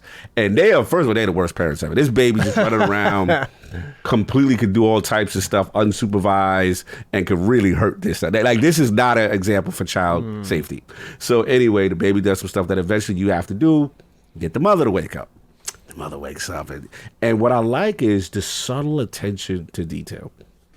Picks up the child, coddling. You see little nuances where you kind of try to tap the husband. The husband's out. He's got the mouth open, the drool. He's on the couch. He's out, right? So all this is going on, and you're doing little things to kind of get everybody active, right? Get people active, and then what happens is some really catastrophe stuff. Now, this is where, for fans of Another World and stuff like that, something very cataclysmic and alien feel like it's happening to this world that you're living in, right? And when this happens, it's really cool to see. And I'm like, yo, now the game is starting now. And I'm not going to spoil this first contact, so to speak, right? And then, boom, now the game starts. When the game starts, you don't know what the hell has happened. You're figuring this out. The cool thing about the puzzles, they don't hold your hand. It's very simple, moving things around, getting things to go in places where you want. Now, as it continues to progress, I'm really feeling it, but I got to be honest, man. This is my nitpick. As a person who comes from Inside and Limbo, the 2D plane, the problem with Somerville is that I felt some of the puzzles are not earned. And what I mean by that is that you have to do a little bit. Look, you're not going to just blatantly tell the player what they have to do next. But I think this is the main problem. You play Trek to Yomi. Trek to Yomi, you can go background to foreground, side to side, that kind of thing, right? Somerville is very wide. So you do have the 2D, but you could go, some places it feels you could go deep into the background, they let you, and then others are that invisible wall. So you're confused. And then here's the problem, like some puzzles require that, so you don't know which direction should I be going, what should I be interacting with. That's what's getting in the way. So it's like a technical issue for me. And I'm trying to get through, I'm solving puzzles, but there was a couple where I figured it out. I'm like, nah, you didn't do a good job of really helping the player on. You're not gonna, like, what I like is there was a part where I'm looking at my dog, and my dog is like looking at something, and I'm like, okay, it's got to be in this area over here. The dog's interested, it's that kind of thing. But again, that's my only issue. I know, first of all, I love these type of games. I just worry how much more of this I'm going to encounter. I'm at a part right now where I clearly see a threat in the distance. And it's very ominous. It's very, very scary. I'm like, yo, what's about to happen, kind of thing. And then, there's things that with allies, I got to see what's going on.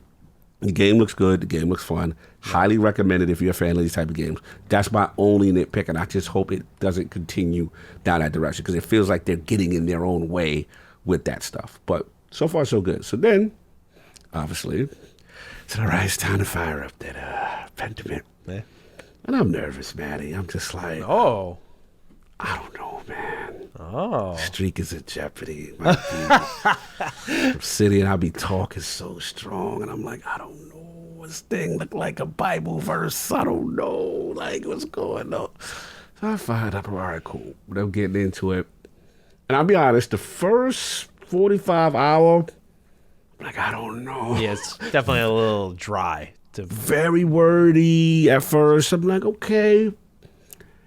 And I think when it started to click for me was when I started to get, and basically Andreas, who he is, you're working at the scriptorium. You're gonna do the painting for the thing, and where it really started to get me is when the Baron arrived. Yeah.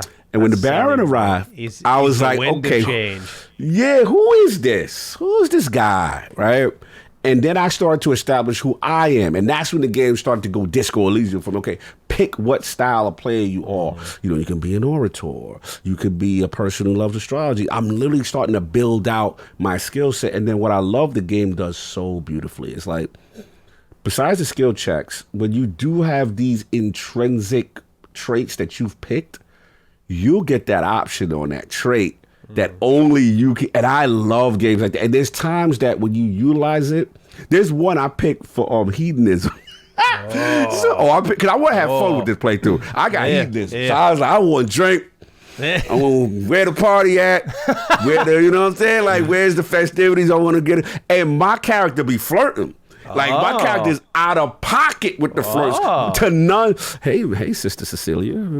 What, you not happy to see me? Like, I did the opposite. I was like, I'm an Italian economist. I was like, I'm all business. Yeah, so I put the Italian joy. So then there's these cool things. Then you start talking to the characters, and sometimes the characters will really tell you some compelling stories. I learned stuff about women in the time period and how, like, they're really not valued and how, they're a decision, and you learn so much. And then the glossary option is good.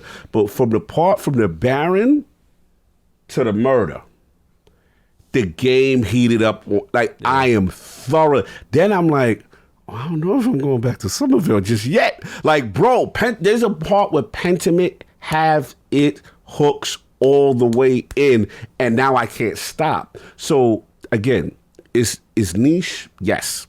Is it not going to be it for everybody? Absolutely. There's going to be people that be like, yo, this ain't my style of game, or I don't really care for this time period. But for a guy who likes medieval, for a guy who likes lords, and for a guy who likes, I'm not going to front, obviously, during a great interview that we conducted, like, I learned about Martin Luther, the influence that this game really tells you at the time period, and I just love what it does, the day-to-day aspect of what it is to be in that time period, eating with people, the things that they were doing, the job. It's really well done, man.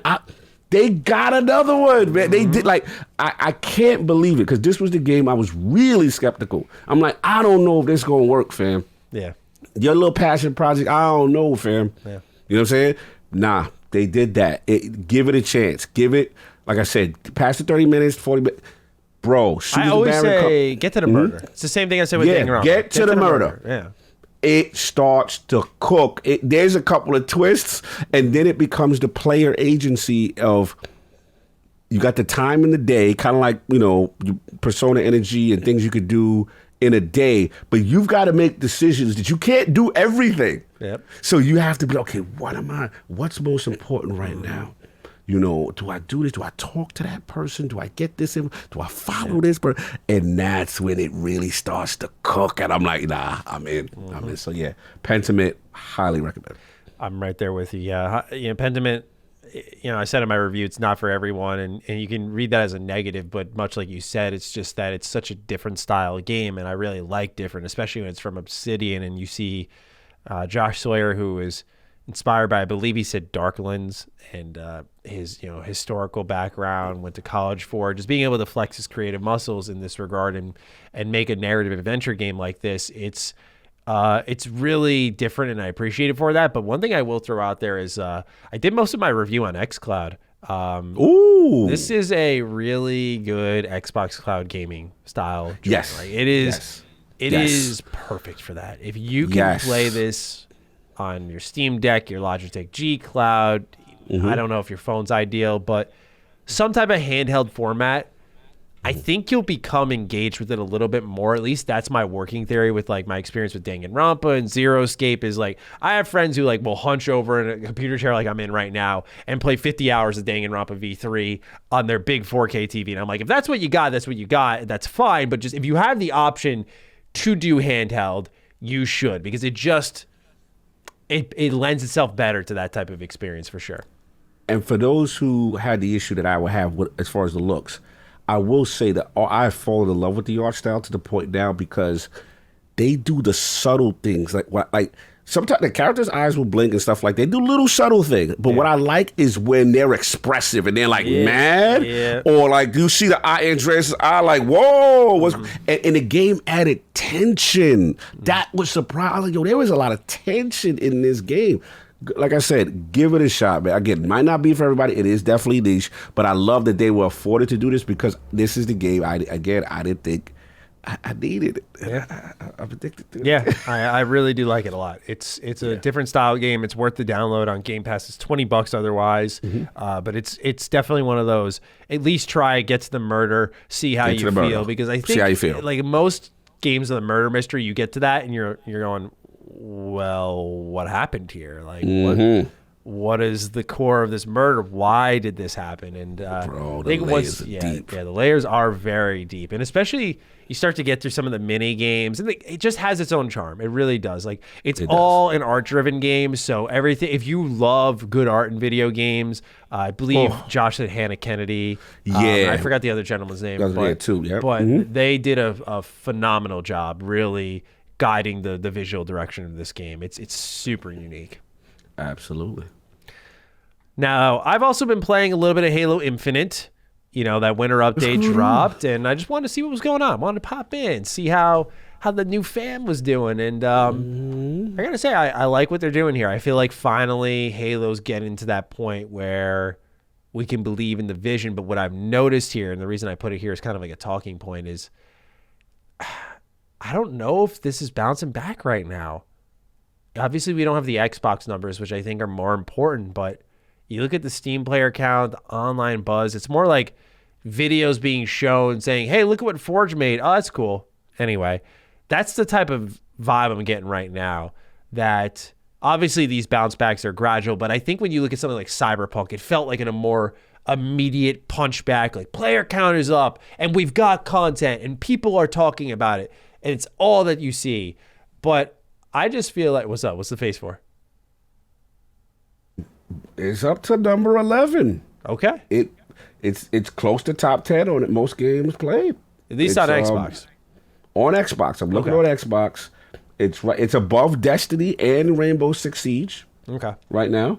Madden is rounding out the number 10 spot. Okay. So it's so probably talking upwards of 100,000 players possibly. I mean, it definitely wasn't there before. So I remember it used to be in the like 20s and low. So it definitely got a little bump. Now the key is going to be the sustainability, but that's a decent piece. Yeah, and I'm hoping it does, because the reason I brought it up is more than anything, I want to see the buzz, the fanfare, and I want to see it bounce back. And what's here is good. You got your co-op campaign, 24 co-op achievements. You've got Forge. You got because I haven't hopped in a couple months now. I hop in periodically. I don't grind it nearly as much as I used to, but you got good suite of modes now, so you can kind of pick and play what you want. The new progression system is here, which is greatly appreciated. So there's a lot here where they're cooking away with something better, and it feels like now the framework's there where it's time to build. And they got to build fast. That's the next step, is they have to build quick. If they can do that and they keep just saying, like, here's another content drop, here's another, and really lean into Forge, I think they've got something here. But it was a good reminder that, as always, we've said the game feels great, and it still does feel great. So it was fun to play. But, yeah, this is the one I just quickly dipped my toes into. I just wanted to see how it was going. And I feel like I'll be dropping in more periodically now and just playing a couple matches. I'm going to jump in there. I'm gonna jump because I got to do the co-op campaign. The homies got at me about that, and this reminds me again. I know everything for me is a Destiny comparison. You know, this reminds me of when Destiny 2 got the bad feedback at launch. Player count dissipated, went to nothing. They launched an update called the Go Fast update. It was kind of like this, where it wasn't like a major content update, but it was like gameplay and stuff like that. And now, like I said, this has Forge. we'll see now if they have what I consider now the Forsaken moment, which is the meaty drop, most likely, top of 2023, substantial content, and maybe the certain affinity mode. Then we'll see, because this, if at least they're trending this way, right? So we like that, right? So this is the solid one. It's in the cut. Everybody's still playing other things, but it's slowly coming back. And then once the community says no, it's good again, and then you got the meaty content, now we can start cooking with grease and really get back to the masses. But we'll see. Absolutely. So that's what I'm playing this week. Got a review in the can right now that I'm very excited to talk about next week. So we'll get there. I'm counting down the days, but we're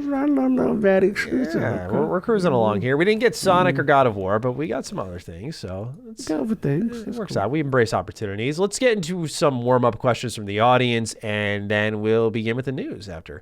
So Poot is our first write-in for the warm-ups. Hello, delicious Duke Dandies. With Obsidian releasing Pentiment to critical acclaim, hopefully this opens the door for other talented teams inside the first-party umbrella to make smaller, more niche passion projects, not constrained by any existing IP. Any ideas come to mind? A quick thought I had, given the penchant for intricate, thoughtful level design, including the astonishing Clockwork Mansion in Dishonored 2. I'd love to see the team within Arcane take a stab at a puzzle game. Any other ideas? Hope you have you need to stage an intervention because he ordered a steak medium well type of day. They're killing me for last week. Indeed. Yeah, they're killing me. I don't blame him. I don't blame him because that's dude, like, you're chewing on cardboard at that point, man. That's well done though.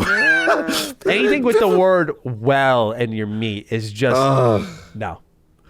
You gotta have rare. Weird. I don't like a super bloody steak. Like I don't like when the blood leaks on my plate. Don't eat red meat anymore. That's all. No. I mean, look, God bless you. I wish I could. These cows and pigs got to get it. I'm just joking. Respect for you. I wish I could, bro. I love burgers. I love meat. They're too much, man. But salute to the hell. I'll be waiting for you. Yeah, I appreciate it. Nah, but as far as this one, so basically, what studio passion project? Obviously, we've been talking about Obsidian. They're doing. Yeah. You see, Ninja Theory had a chance at one. It didn't do as well, but at least they had the opportunity with Bleeding Edge. Yeah. I was thinking Coalition. Because there's a part of me that they always help with everybody else. We know Gears is the big boy. We know they're the graphical fidelity, right? They came off of Hive Busters, the small DLC for but it's a look. Oh my God! I tell people all the time, if you're concerned about the power of the Series X, go get the Hive Busters DLC and then get back to me. As well as like a flight simulator. But Coalition is intriguing to me, and we heard the rumors that they're not jumping straight into Gears 6. That there will be like a warm-up game, right? A smaller game. Now, some people say maybe that's the Marcus Phoenix collection, right? I'm hoping that's the smaller passion project. I'm hoping that this is something they can touch Unreal 5, get their feet wet, get comfortable, and it would be cool to see them do something different. I got a lot. Listen, as much as I'm Team Obsidian, if someone comes at me and say, yo, you the new kid, Coalition's them dudes, COG, relax. I can't really push back. Like, Coalition has had Xbox on their back during the dark days. Yeah. You could always count on a strong Gears title, and I don't care what nobody say. People act like the Xbox Series cost launch didn't have. You ain't playing Gears Tactics. Until you play, I don't really want to hear what nobody talking about, because that game was fire, and production values on level. It was the greatest production values I've seen for a turn-based game. It was insane. So, I want to see them. I want to see the Coalition try a little something that's maybe not Gears related, something a little side spin. See what's going on. Give them a new idea. I'm down for that. I would like to see Bethesda Game Studios split off a small team and make almost a Cuphead style Fallout game about the Vault Boy. Like, I think that would be awesome. Just kind of like this. Hey, boy, get wild. Yeah, like the Adventures of Vault Boy or something. Boy, yeah. Just like a little.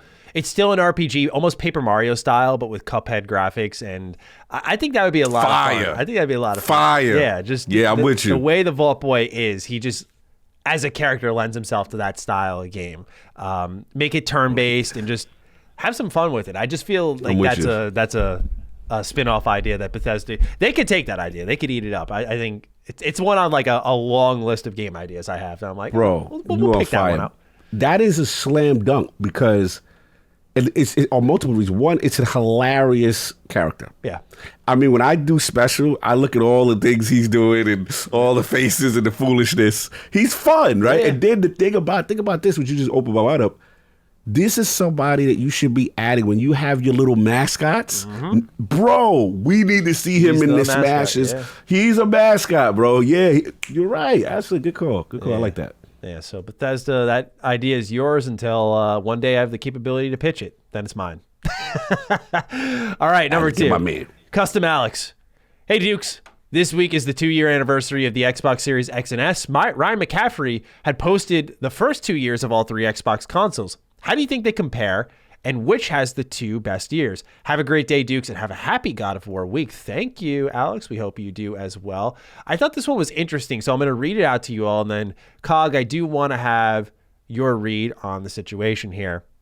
Yes, sir. So, we have the first 2 years of Xbox 360 exclusives from Ryan McCaffrey, which is Halo 3, Mass Effect 1, BioShock, Dead Rising, Gears of War 1, Elder Scrolls 4 Oblivion, Ghost Recon Advanced Warfighter, Call of Duty 2, Crackdown, Project Gotham Racing 3 and 4, Viva Pinata, Saints Row 1, and Prey 1.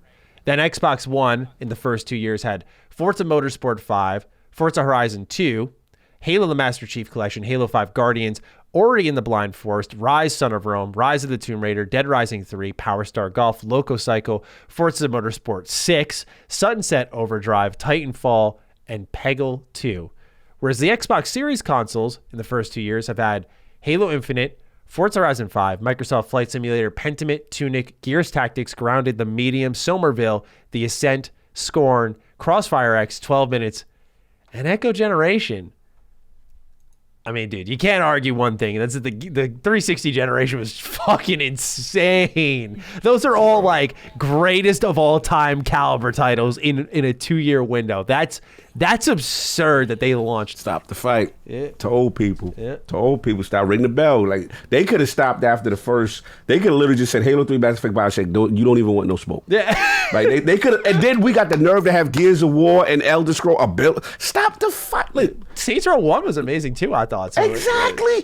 Call of Duty 2. Crackdown was actually good. Crackdown 1. Yeah. You know what I'm saying? Yeah. The Project Gotham series, praise. Stop the fight. Like it's to the point. This is why I tell people, y'all know I love Phil. Mm-hmm. But I tell people, respect Peter Moore's hand. Mm-hmm. Respect Peter Moore's hand. People forget this was the generation they dominated. Yeah. And look at that lineup. No, now I will say this, though. Xbox One surprised me a little bit.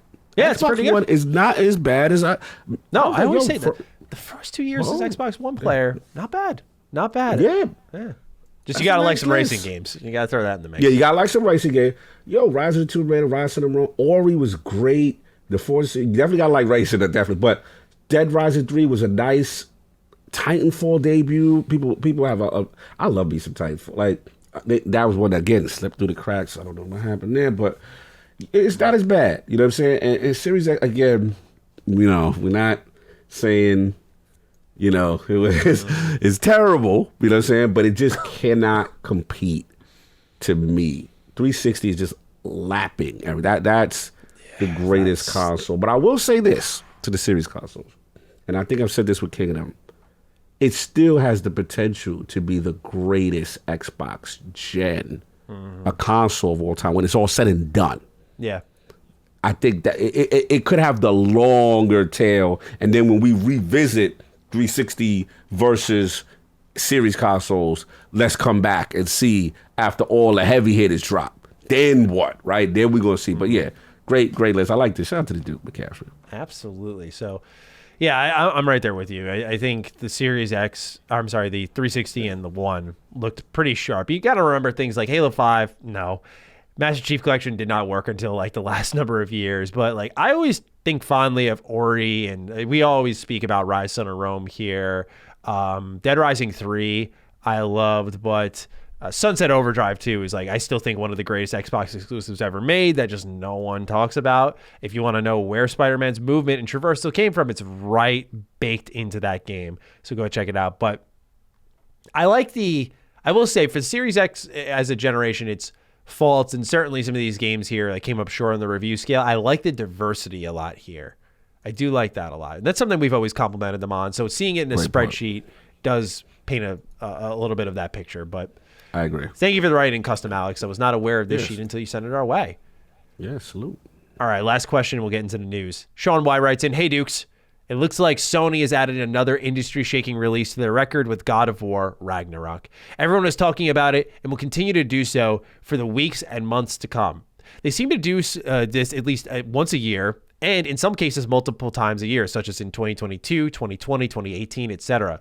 Nintendo has also done this several times, Animal Crossing being the most notable example in recent memory. My question is, why do Xbox releases seldom feel like big events? Their games appear to go with the wind. They rarely capture the zeitgeist for more than a few days. I worry Pentiment, as great as it is, will follow in the footsteps of past Xbox releases into obscurity. What are your thoughts?" Thank you for writing in, Sean. And I don't know if Pentiment's a good measuring stick for this conversation here. I think the better one is a Forza, a Halo, and where those kind of stand in the long-term vision, where certainly we know how Halo went. But I think the reality is that Xbox games will be doomed to fade out quicker in most regards, simply because of their release cadence when we get there, and because of Game Pass. Just Xbox fans by default are getting more injected directly into their ecosystem without having to pay a dime compared to any other platform. So you're just, as a default, just sifting, going through all these different games and trying them out. And so I just feel like you're more likely to move on to the next thing quicker in the Xbox ecosystem. That's at least my read as a bystander. That's not necessarily 100% fact. I'm curious to see your thoughts, but I feel like that's a starting point as to why these games don't hang long. And it's also Xbox, again, the release cadence. Like, you could have just rode Forza Horizon 5 into the sunset, capped off 2021, called it a day, and released Halo in like March and had some sustained hype. But you didn't. You just cut that off. And you dropped Halo's early access multiplayer, and then you dropped Halo, and like that was the talk of the town. That had sustained conversation for a long while. People are quick to forget that, but otherwise, like once it came out, we know how that story went. So I personally believe it's just the release cadence and to some extent the quality. Like people expect, there hasn't been the shock factor. Like people expect a good Forza, they expected maybe a good feeling Halo game. I don't think anyone has nothing short of like amazing expectations when it comes to Starfield, Redfall, so on and so forth. So I'm curious as to what you think. Do you believe that Xbox does not capture the zeitgeist well? Love this question. Sean, I'm with you, bro. I think this is a problem. And I have to call them out on this because the way I look at it is this. Like, yes, you got to have the quality games in for the platform, right? If you don't have the quality games on the platform, you ain't gonna be part of those zeitgeists because the game ain't good. But the reason why I'm on that, because I look at last year, right, and we had, like you said, Horizon, right, which made the cut, got its credit, got its awards and stuff like that.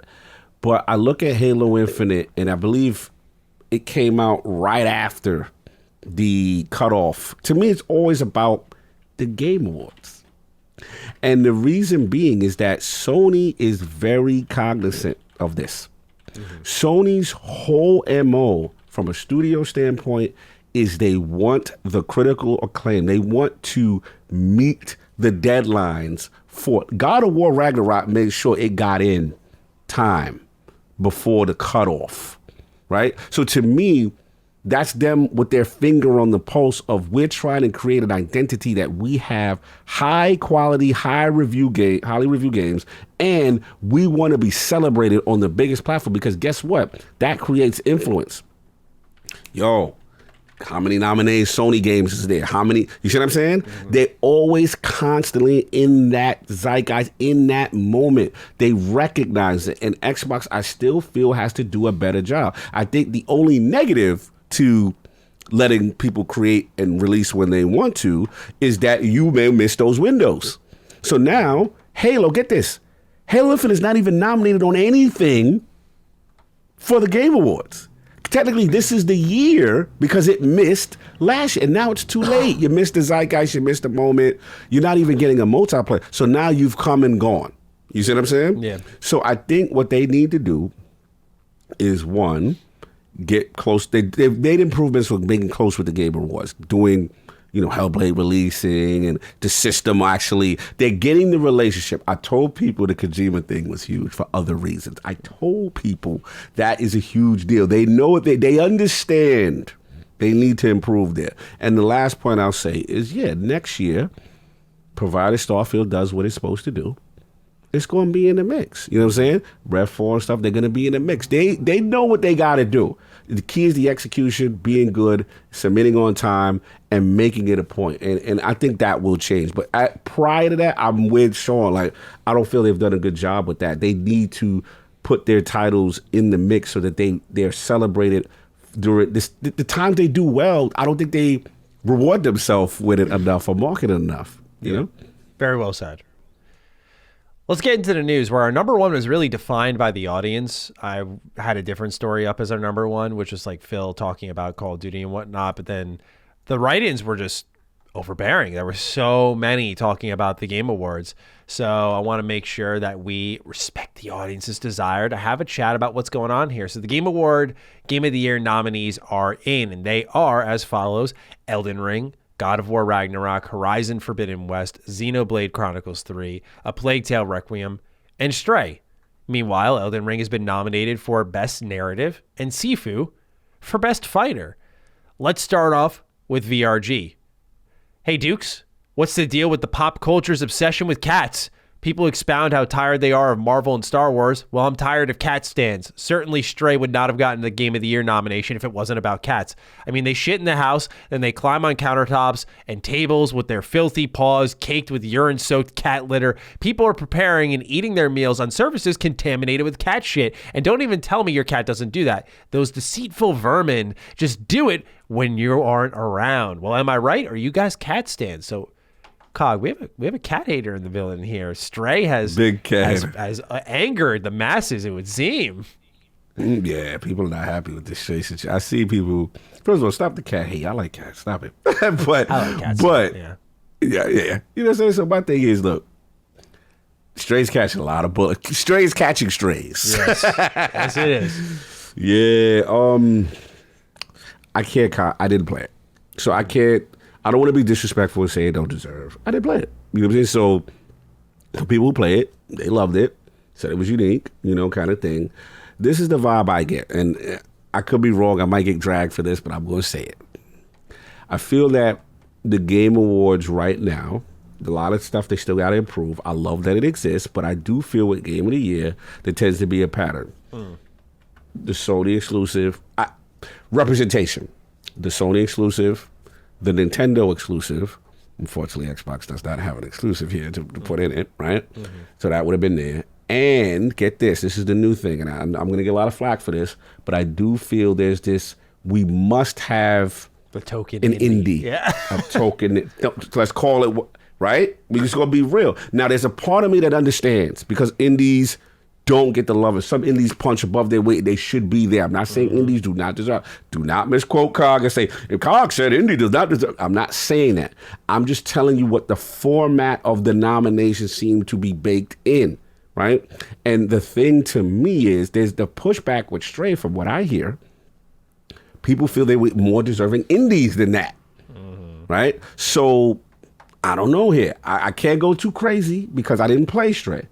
But people are not happy, and then they're also not happy with other categories that we're going to get into. Yeah, I mean, if you were to ask me, and obviously this all boils down to a group of people's opinions representing the masses, but I played and beat Stray, and I would say that there are many better indie selections. And yeah, this does benefit from just kind of being the popular indie title, I think, because in a lot of ways, Stray isn't a game you play. It's all contextual actions. Like, you don't naturally leap on the platforms. It tells you where you can and can't go, and you just kind of follow a path, and the game ends, and it's okay in that regard. Like, it's not bad by any stretch. It's just not necessarily, to me, Game of the Year, like, that's a fucking long shot for this game. Like it's punching way above its weight. Not because it's the indie, just like, I think of, we'll talk about this more at the Game Pass Pick of the Week. Like, I think of Signalis. I think of TMNT Shredder's Revenge. I think of like high quality indies, especially Signalis.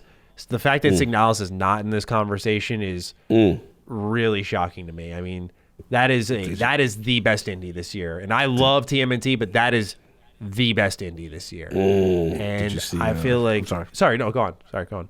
No, finish your thought. I was just gonna say, to see that oversight was there's always gonna be a oversight, but in the game of the year, you're like, okay, yeah, we got it all here. Everything's accounted for. Maybe you last year's controversy was like, no Forza Horizon. It's like, okay, we had to talk about the disrespect for racing games and whatnot. That was a very, very fun conversation to manage. But what were you going to say? No, I was just going to say, did you see the Cult of the Lamb Twitter account respond to Jeff Keighley? Oh, no, I did not. And then Keighley had a not so flattering GIF response back to them. Break it down for me. So basically, Cult of the Lamb was like, Keighley, us, like almost like, yo, what's up? Like, why we ain't in there? Cult of the Lamb is the wave. Like, from an indie standpoint, a lot of people like Cult of the Lamb. And then you like had that meme. I think it's I forgot the cartoon where he's sleeping in bed with the eye, with the grumpy eye, and you looking at your phone, like with disgust. So Keighley did not take that well. He did not like that from that account. I was just like, ooh wee, it's a little spicy in here.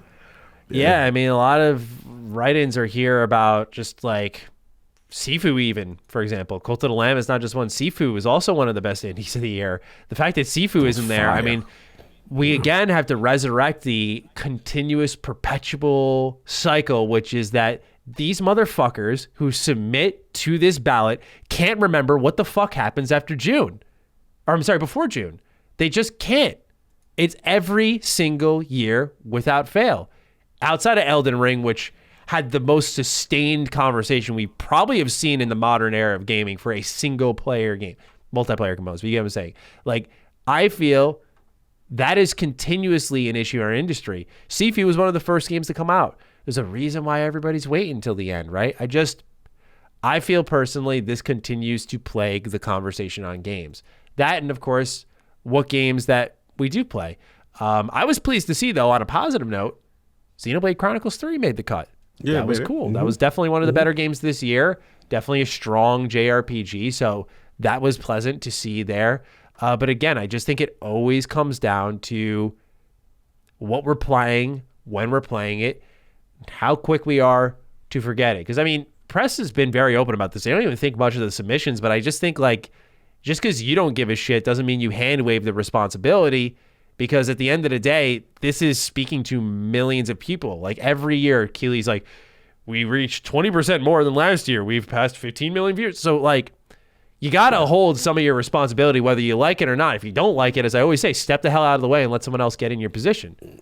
Yeah, I mean, and to my point, what my frustration is that it also shows that, some of the panel are not playing a wider variety of games. They're stuck in a specific type of genres and stuff like that. And that's what I have a problem with, because there's games that I feel that they legit have not played. And if they did, they'd understand why the community feels that way. And to me, that goes to show, like, you look at the reviewers like yourself, like, you guys play all these games. You know what I'm saying? Like, you guys really, really play these games. So it's just like, maybe there's a reevaluation there. Look, the job's not easy. I'm not trying to sugarcoat it. I get it. I'm happy that it exists, but it's still, still work to do. And what I've learned now, I don't get emotional anymore. But I've learned, I'm like, they're not going to get things right to the point that I like yet. So I'm not going to go too crazy. But it's interesting to see they get called out by a lot of people right now. And not just angry fanboys, like outlets and journalists. Absolutely. Because, again, I don't dislike this list really at all. I think all the right representation is there. I think we should have a conversation on PlayStation's continuous hand-holding game design, and if that's actually what we want to have represent Game of the Year. And I know people are going to think, oh, you're on an Xbox show, so fuck that. No. Like, I own a God of War. Like, I haven't played Horizon, but, like, I own God of War. I've liked it so far. Like, that's not what I'm here to do. I'm just saying, like, we probably should take a look at what represents our industry best in many ways. And I just think we should have a conversation on the game design that's starting to feed into the mainstream, where I just think, again, there are different options. And especially in a year where we went through a dry spell, where I think things have picked up here in the second half of the year again. But we did go through a dry spell where we had a chance to play a lot of indies. Like there was a strong, long lineup of indies just dropping all throughout the summer into the fall window, where we all had time to really consume different experiences. So the fact that this year we are seeing a similar style list is a little frustrating. I'm pleased that my top 2 games of the year have made the cut. You see Plague Tale, we see Elden Ring, so I'm good with that. But I want to get into a little something else here with Alex Kilgore, because I'm curious as to your thoughts here. He writes, "Hey Dukes, with the Keeleys right around the corner, we have to ask one question. Why is Nibble nominated for Content Creator of the Year? Don't get me wrong, I enjoyed his tweets, but that's all they were. Nibble didn't really create content. He just shared articles that other games media would grab up. Not hating on Nibble at all. I was just truly surprised. Love the show, and I hope you have a pebble in your shoe while running a marathon kind of day." I thought this was interesting because, again, okay, let's call it as it is. I just feel like we always talk about nepotism in video games. Who you know, who you know, who you know. That's how you get to the places you want to be. Now, Nibble had bowed out, and I think he's one of the GOATs for his efforts as a community member, aggregating information and being there. But this does feel like a nepotism award. And I do find it odd. It's like, I don't know how else to say it without sounding rude, so I will just say it, which is, bro, they're tweets. That's not content. I don't say that because I make videos. That's not content. That's a good work ethic. That's not content. So again, I see it and I'm just like, this show I doubt he ever wonders, because he's done, like, I watched his interview on the FPS podcast where he pretty much admits that he tries to strike the balance between, like, announcing stuff, and he knows there's people who just watch for stuff announced, and the awards, and how do you strike that balance? And Jeff Keighley's painfully aware that many people just watch for the announcements.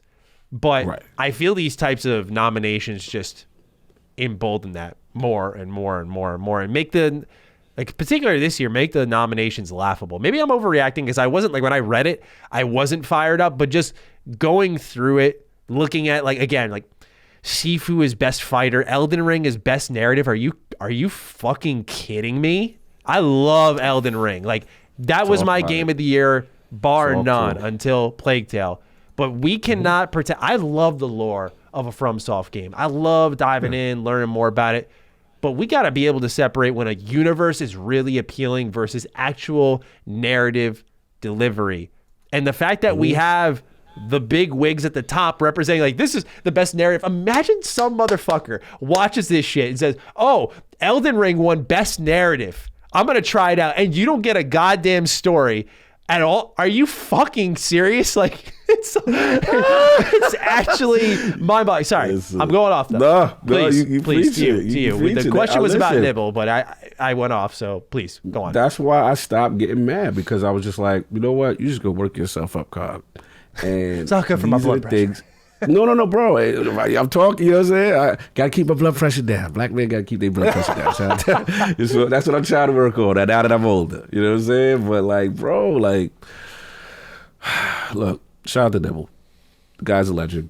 We understand what he does. But the problem is kind of just like I said, like you said, which is, like, if we're considering that content, fine. No problem. However, why was it, if someone put it eloquently on Twitter, like, why wasn't Benji Sales nominated? Yeah. Why wasn't there's many people who curate and have done similar things that prior to Nibble this year? And what's the thing that has happened, right? What has changed? What has changed is, people are very concerned with Twitter, right? And now it's new ownership. Nibble made an announcement, right? That's it, kind of packing his bag, he's going, right? So, again, I have no guaranteed factual information, but to me, the optics seem that you want to reward this man for the service he's done, right? Just do that. Just, hey, maybe, but to make the award now and to put him in the nominees, is a disrespect to the other people who do what we consider the traditional content creation, which is, videos or whatever it is, right? So again, consistency. If you're going to do this, there should be others like him prior that were in the awards, that were in the mix. So we have an outlier say, okay, yeah, they have these people are in this category as well. And that's why people get frustrated. And that's why people get upset. And again, I'm trying to be nice because I want this thing to exist. I love the Game Awards and what it represents and that it exists. But these are why people have problems with it, because they sit there, they go, nah, that ain't it. What is this? And then we talked about the other categories. What is this, right? So I'm not saying it's easy to run a show. I know Jeff has a ton of responsibilities, influence, sponsorships. There's placement. I've been on ad nauseum, why are developers getting awards off screen? There's things I can't stand that drive me nuts because I love gaming. So I'm in the same boat as this. Again, this is another example where it doesn't make sense based on the consistency of the award. I agree. That's just all I got to say on it. I agree. Dylan's our next write-in about this. Hey, fellas. The Game Awards put their nominations list out, and it's official. 10 straight years where there's no Xbox first-party title in the Game of the Year category. My question is simple. Does that change next year with Starfield? Thanks, and have an A1 day. So obviously... Yes. Your answer is yes. Yes. You think, I'm putting out there. Yeah, you're going out there, neck on the line. Chest out. Yeah. All right. Yes. Yeah, I feel like that's their best chance, at least, right? You got to imagine they will be in the conversation in some way, shape, or form, whether it be Starfield or maybe Hellblade. Like, I feel like they have a chance next year to hit and to be in that talk. And I feel like maybe even Halo, because its early reception, we're quick to forget, was really strong. Like, I wonder if Halo made the deadline, what the talk would have been with that around Game of the Year. I don't know if it would have made the cut or not, but just again, with the recency bias that the media shows, like, I feel like it had a chance. So that's worth considering that these like December releases, for example, like Super Smash Bros. Ultimate didn't make any Game of the Year contention because it released in December. And by the time next December came around, that was it. But they don't care. They sold like 30+ million copies. So they're like, true. You can take your phony award and shove it. But I think we got to be careful. Because we got to remember there are certain games coming out next year, like, say, Breath of the Wild 2, that are facts. Yes, practical lock-ins. And I just feel like that's hard to conquer. Like, I think they'll be they might be in the talk, but I don't know, just with that coming out. Like, I like Breath of the Wild, but I don't love it like others do. But that seems to be like the early expected seminal game of the year. Like, it's going to be the game. So I think maybe Starfield is the one that cracks the list. You'd hope, at least. It could be catastrophic. We got to remember that. Like, that's true. That's true. I'm being spicy. I'm being bold. I wouldn't even say it's spicy. I'm the one who's actually erring for once on the side of caution. So I'm just like, who knows what's going to come out and surprise us? There's so many games. But given that Xbox will finally have a quantity, I just feel by the law of numbers, they should finally make that list after a long decade. Yeah, I'm putting it out there for Starfield. I think they're gonna be there. But yeah, I agree. It's gonna be a massive year, regardless. Mm-hmm. Last question we got here is from Kasdan Risk. Hey Dukes, the Game Award nominees are up. Do you have time to run through some of the bigger categories and 1, say which game you'd vote for, and 2, which game you think will actually win? Now, instead of going through like the whole entire thing, I thought we would just do Game of the Year.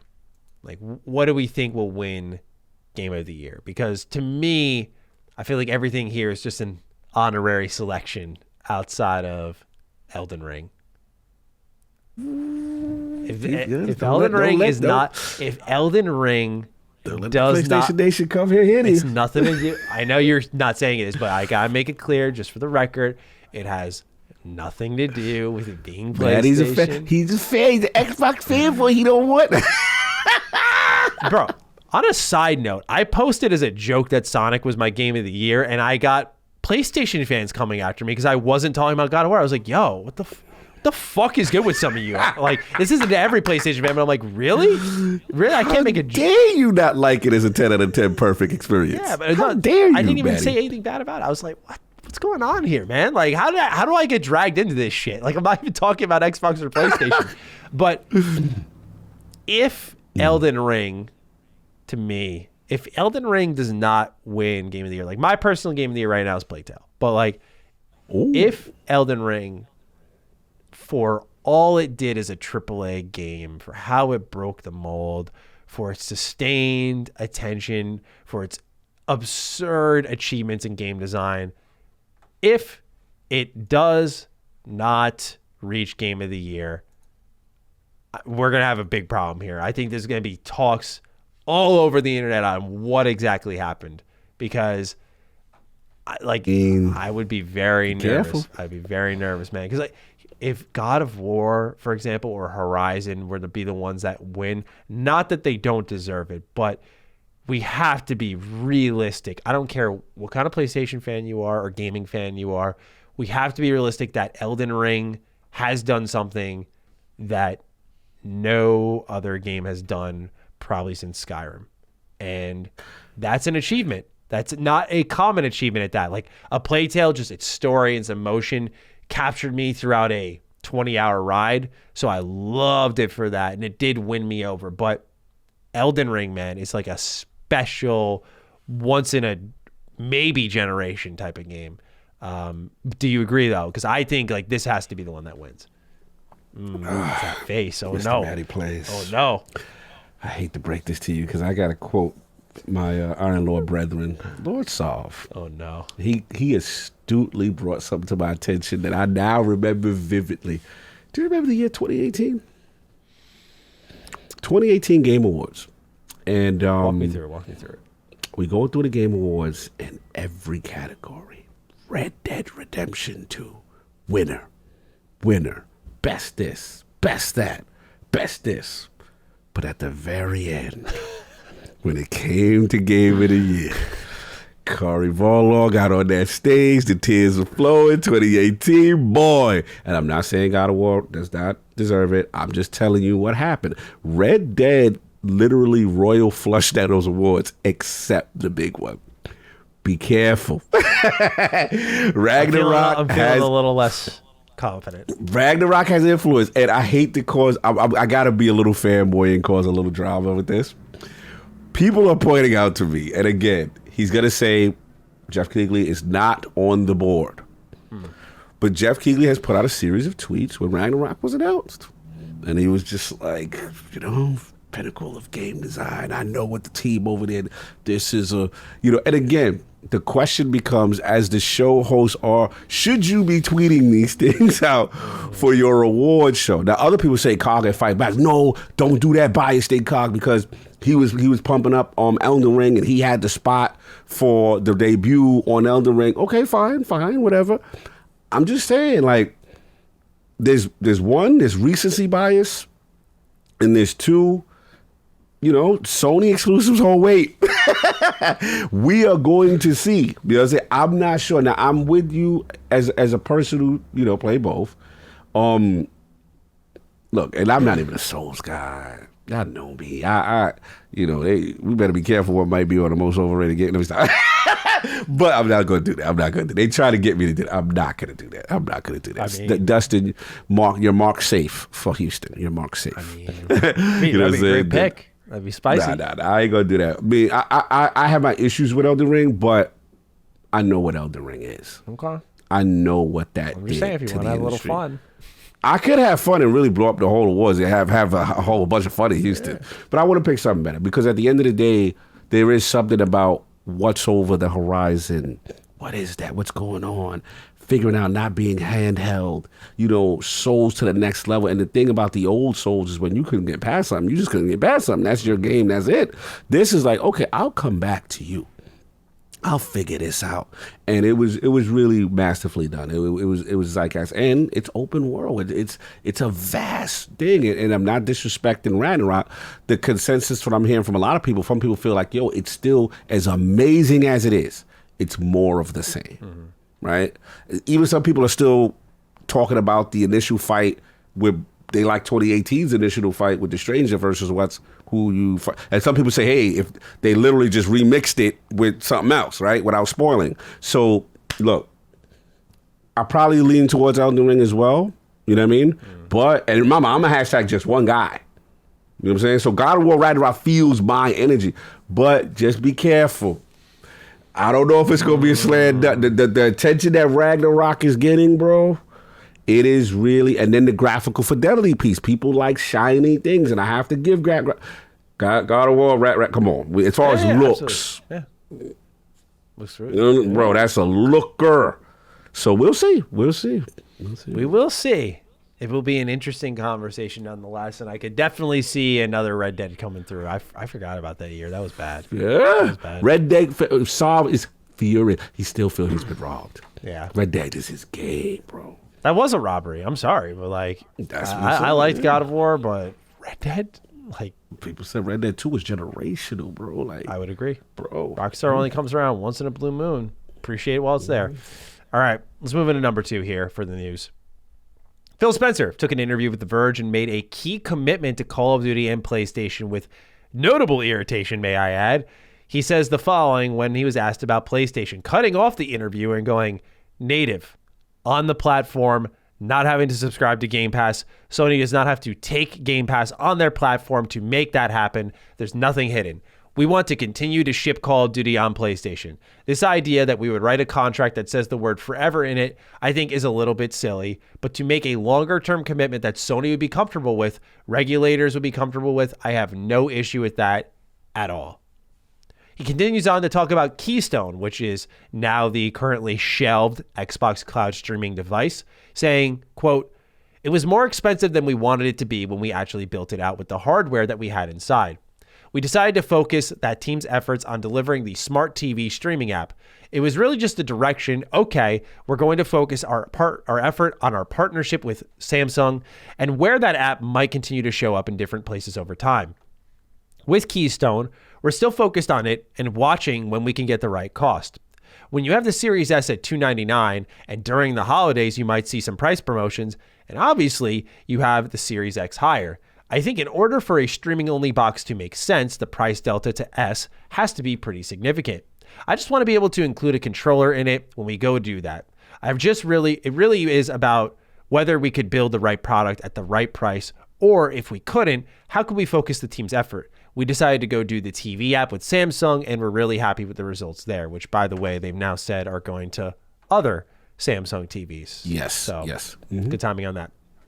The last thing that he talks about is mobile games. This one, perhaps the most enlightening quote of the group. Quote, if we're not able to find customers on phones on any screen that someone wants to play on, you really are going to get segmented to a niche part of gaming that running a global business will become very challenging. Let's just start with the console all up. And maybe this is vocabulary, but it's how I think about it. Let's say the gaming industry right now is $200 billion and maybe growing by 9 or 10%. That is probably a 2021 number, but let's just use that. If console as a business is flat and PC is basically flat, yet it's still growing at 8 or 9%, 9 or 10%, that means all the growth is happening in mobile. This has been true. If anybody looks at the numbers for 5 or 6 years, all of the growth in gaming has come on mobile phones. As a percent of the overall gaming business, console business is shrinking because the overall business is growing while console stays relatively flat, as does PC. It's critical that if you're trying to run at scale global gaming business, that you meet your customers where they want to play, and more, mobile is the place people want to play. Now, Cog, there's all manner of quotes here, from Call of Duty to Keystone to mobile games. I will let you start wherever your heart desires. It's my gift to you on your birthday. I appreciate it. Yeah, Phil's outside. He's out there making the rounds. The Verge interview is very interesting. I thought it was interesting that he felt the need to really re-emphasize the PlayStation thing, right? Like, to really get in the heads of whomever, whether it be regulators or Sony themselves, that he doesn't have any intent to move it off PlayStation. You know what I mean? So I think the issue came down to the language. Obviously the famous Jim Ryan quote, inadequate. Xbox is looking at it like, we gonna Minecraft this situation, bro. You know what I'm saying? Like, We're not taking it off. And shout out to Colin. Like, we've had that discussion with him as well, which is like, business sense, right? Call of Duty is just that. It's just bigger than the industry itself. It's a different beast. And Jez Corden got that right, and where Colin's got it right, which is in the sense of, from a business standpoint, it existing on PlayStation, you're getting free money if you're Xbox, right? So yeah, you could pull it and try to force subscriptions over to Game Pass, but you've got this huge base, and let's be honest, there's still going to be some people who just love the PlayStation ecosystem that are not going to come, and they're going to pay $70 where they at. So why not milk that and get that bread from that and be done? So that's that. That makes sense. I think that's reassurances to Sony, to CMA, that, hey, this is what we're going to do. Now, you're not going to get a forever contract, right? It'll probably still be 6-7 years and they renegotiate, but they don't intend to take it off. They're gonna Minecraft that. That's that. Keystone, straightforward. Do not come out with no device that's the same price as the Series S. That's just stupid to me. Makes no sense. Yep. $99, throw a control, let's go. What it is, they couldn't get it to that price point based on the tech, form factor, whatever it is. Fine. Yeah, I think he said he wanted 99 to 130 was the range. That sweet spot. Beautiful. Get it in there, $100. That's how you do it. You want it like a Chromecast type device. You're good to go. Fine. Then mobile. We've said it. Everyone's saying it. Sony's saying it. Gamers ain't listening. You know what I'm saying? Like, this is the biggest part of the deal. Call of Duty, yes, we get it. But this is where it's going. I'm going to use a famous King David expression. Console gamers, you are not enough. That's how business guys look at you. You're not enough. As much as we love you, there's only a circle that you're going to get to. And after that, we're not going to expand past that circle. So guess what? Guess what they raving about?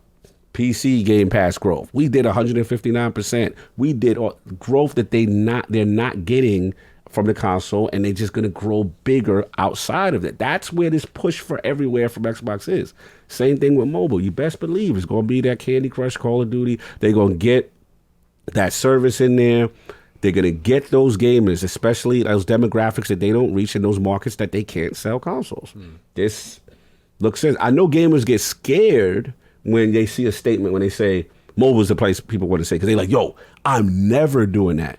Calm down. It's not for you. You will always exist. You always going to have that console space. You're not going away. They're not wiping you off the face of the earth. This is more gamers to play, to get in the ecosystem that would never buy a console, that people have to get out of the head. Same thing with PC guys. They're not buying consoles, fam. They're going to stay with their 3070, their 3080, whatever it is, and that's where they're at. So why separate? And I think Xbox has the better strategy. I always said that. I've always said their strategy, that to me makes perfect sense. The issue comes down to these games got to be quality. Yeah. These games got to be quality. That's what it got to be. So yeah, none of this is a surprise to me. I just find it. I call this the re-emphasis tour. A little bit, yeah. Get it in your head. Yeah, this is what we're doing, and I think they're getting ready for the next stage. They're in phase 2 of the regulatory stuff as well. Yeah, absolutely. Yeah, I found the emphasis on the Call of Duty thing kind of funny because, again, he's just like very tired of the beating around the bush. And I always feel like Xbox put themselves in this position in hindsight because it feels like it's been forever when it's only just been the top of this year. But they were kind of cagey at first on what their intent was with Call of Duty. And I think the problem here does lie with that if they felt they could have got away with it, I think they were going to lock this down. Look, there were no regulators involved. It would have been a Starfield situation. We know. I think that's where they were leaning first. And because as you've noticed, with each statement, it's open more and more. And as the regulators have bared down on Microsoft, they're kind of just like, okay, comments regarding Call of Duty is complete openness. Like, we'll do pretty much anything but perpetuity, which is one thing that Phil mentions here. Like, we're not going to do forever, but we will do some type of commitment that's much longer than they want. That'll bring comfort to regulators, to Sony, so on and so forth. Absolutely. Yeah, and I will give them credit. They have said from the beginning, I forgot that gentleman now who was a Microsoft representative, but they were like, it's going to be on PlayStation and even Switch, kind of thing, whatever. Yeah. So they understood to get $67 billion done, you gonna concede something, and that was the concession, and it makes business sense.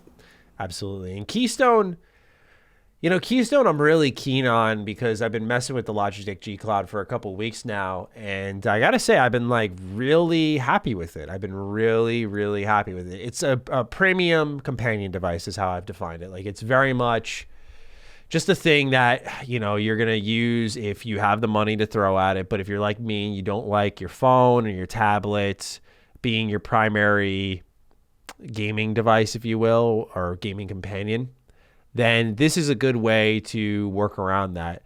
And I say all of that because that's probably my favorite xCloud experience, or Xbox Cloud gaming experience. Yeah, dead serious, dead serious. I will say in transparency, like I'm going to be working on a sponsored video with them, but there's a huge hold up. And I wanted to try it before. Nice. Before I even did any contract work or any money changed hands. And then the thing got held up for a while. So now I've just had weeks to just fuck around with this thing. Yeah. And I'm just like, I just keep using it. I'm like, this thing's legit. Like I'm really liking it. And so I just want to see what Xbox puts together. Like that's their tech, right? Like that's in-house stuff. So they have the chance to make the best cloud gaming experience at a good price tag. But I just like the handheld capability of Logitech on a separate note. But I want to see them hit that sweet spot. But I'm more interested in it now after the Logitech G Cloud than I was beforehand. Because at first I didn't care. And then they hit me up and they're like, you want to try it out? I'm like, I tried enough cloud gaming stuff where like the audience, when I put it on Twitter, was like, yeah, go for it. I was like, all right, let's see what they got. And I was like, wait, no, this shit's good. Like it's good battery life. It's got good latency, or very minimal, I should rather say. Pretty much non-existent. I played Halo multiplayer on that shit. Like, whoa. Yeah. Dead serious. Dead serious. I didn't perform bad. So, nice. So no, that's fine. That's a huge test. Yeah. That's a huge test considering. I played Signalis on it. I played The Legend of Tianjin on it, which is like a Metroidvania. Like, I don't mean to turn this into a whole promotional spiel, but I was just like, I put it through the ropes. I was like, shit, this thing's impressive right now. So I'm keen on Keystone for sure. Yeah, I'm still the phone guy as much, but I got the Kishi 2 for the birthday week as well as one of the many gifts that I treated myself to. But it's impressive. But part of me does feel you like, I don't like using my phone as the primary device. You want your phone on the side, and you don't want to miss notifications. So I get you on that. Sorry, I didn't mean to yawn there. Mobile games. You good. I thought this was the most interesting because it kind of says like the main point of this acquisition was the mobile games, like getting Candy Crush. But it's interesting because the content strategy seems to be similar between PlayStation and Xbox. They're just tackling differently. Like PlayStation's going all in on live service to create revenue that will allow them to make more God of War Ragnarok style games. And it's like, that's awesome because we want more of those games. And I think with Xbox, because they already have a lot of live service stuff up and running, that now they're looking to break into the mobile space, and that's where you get Candy Crush. And hopefully from there, you'll splinter off and do other mobile games like a Fallout Shelter or an Elder Scrolls Blades and keep making those style games and create the money there where you can then continue to make the heart and soul of gaming, right? It may not be the big one anymore, I guess, but it's the heart and soul. And I think it's what makes something like mobile relevant as an alternative. For some, it's primary, but I thought that was the most interesting comment, quite frankly, because it was the newest, but I digress. No. They definitely get in front of it. Lord Acquisition, number 3 is all for you. Neon Giant, developer of The Ascent, has been acquired by Krafton, the owner of PUBG, where it has been revealed that Neon's next game will be an open-world FPS, thus likely eliminating the possibility of a sequel for The Ascent coming soon. Pardon me. Cog, I want to know, you were big on The Ascent compared to me, so there's been an acquisition, and... Sorry, it appears my throat's not quite there yet. Good. But that the sequel may not be coming around. And does that change how you feel about the game a little bit? Because I know you were like, I want to see them build with this. I want to see more with this. And it looks like it might have been a one-time thing. I'm still holding out hope. I think they just need a change of pace, most likely. Look, they got acquired. I thought the shooting sensibilities of the games were good. I thought the cyberpunk aesthetic was fire. I thought the music was fantastic. They just had too many technical issues and bugs as a smaller team, and glitches were just, same kind of thing. But I saw a foundation in something there. So I actually excited to see what they're doing in FPS for some weird reason. I think they could pull some stuff off. I don't rule out Ascent dead yet. I think they could come back to it, but I think this is the next thing, right now kind of thing. But no, shout out to them. They got a bag. Yeah. I think that I know a lot of people. It's a cult classic game. There's a lot of people that really like that game. Oh yeah. Kind of thing. It's set. So we'll see. But salute to them. They're not going away. And someone look. Basically, what I got of this is that someone saw value in them. Like we need to scoop them up before And so I'm curious to see what the FPS do with them with some backing. I'm curious. Yeah, 100%. Because I would like to see what they're capable of too. I didn't feel like the Ascent was necessarily like a limit on budget. It felt like they had good money, just like it went into all different spots across the game, and some of the design was off, like the way the transit station worked, the way the story was rolled out to you. Could have been a lot better, because like I remember leading into the Ascent, to me that was like a slam dunk. I was like, this just doesn't miss. It's a twin stick shooter with 3D elements and loot options. Like this just looks incredible, and unfortunately it at least didn't land for me. I'm glad it did for others, but I thought it was interesting to see them get scooped up here by the owner of PUBG, and so now they're working on, as I wrote, an open world first person shooter, and that is another leap in a different direction. So I'm curious to see how they handle it, but hopefully with the stronger budget here that they'll nail it, and we'll see what they're working on in the coming years. Yeah, absolutely. We definitely got to monitor them, see what's going on. 100%. Number 4, last bit of news. Coming soon to Xbox Game Pass and leaving Xbox Game Pass. Let's start off with what's arriving. It's a pretty busy second half of the month. On November 17th, which will already be there by the time you're all listening to this, we get Dune Spice Wars in game preview on PC Game Pass and Ghost Lore in game preview on PC Game Pass, as well as Lapin on console, PC, and cloud Game Pass, and Norco on console and cloud Game Pass. Then we move to November 22nd, where Gungrave Gore drops on console, PC, and cloud Game Pass. And then Insurgency Sandstorm drops on November 29th on console and cloud Game Pass, alongside Soccer Story, which is day one on Game Pass, console, PC, and cloud.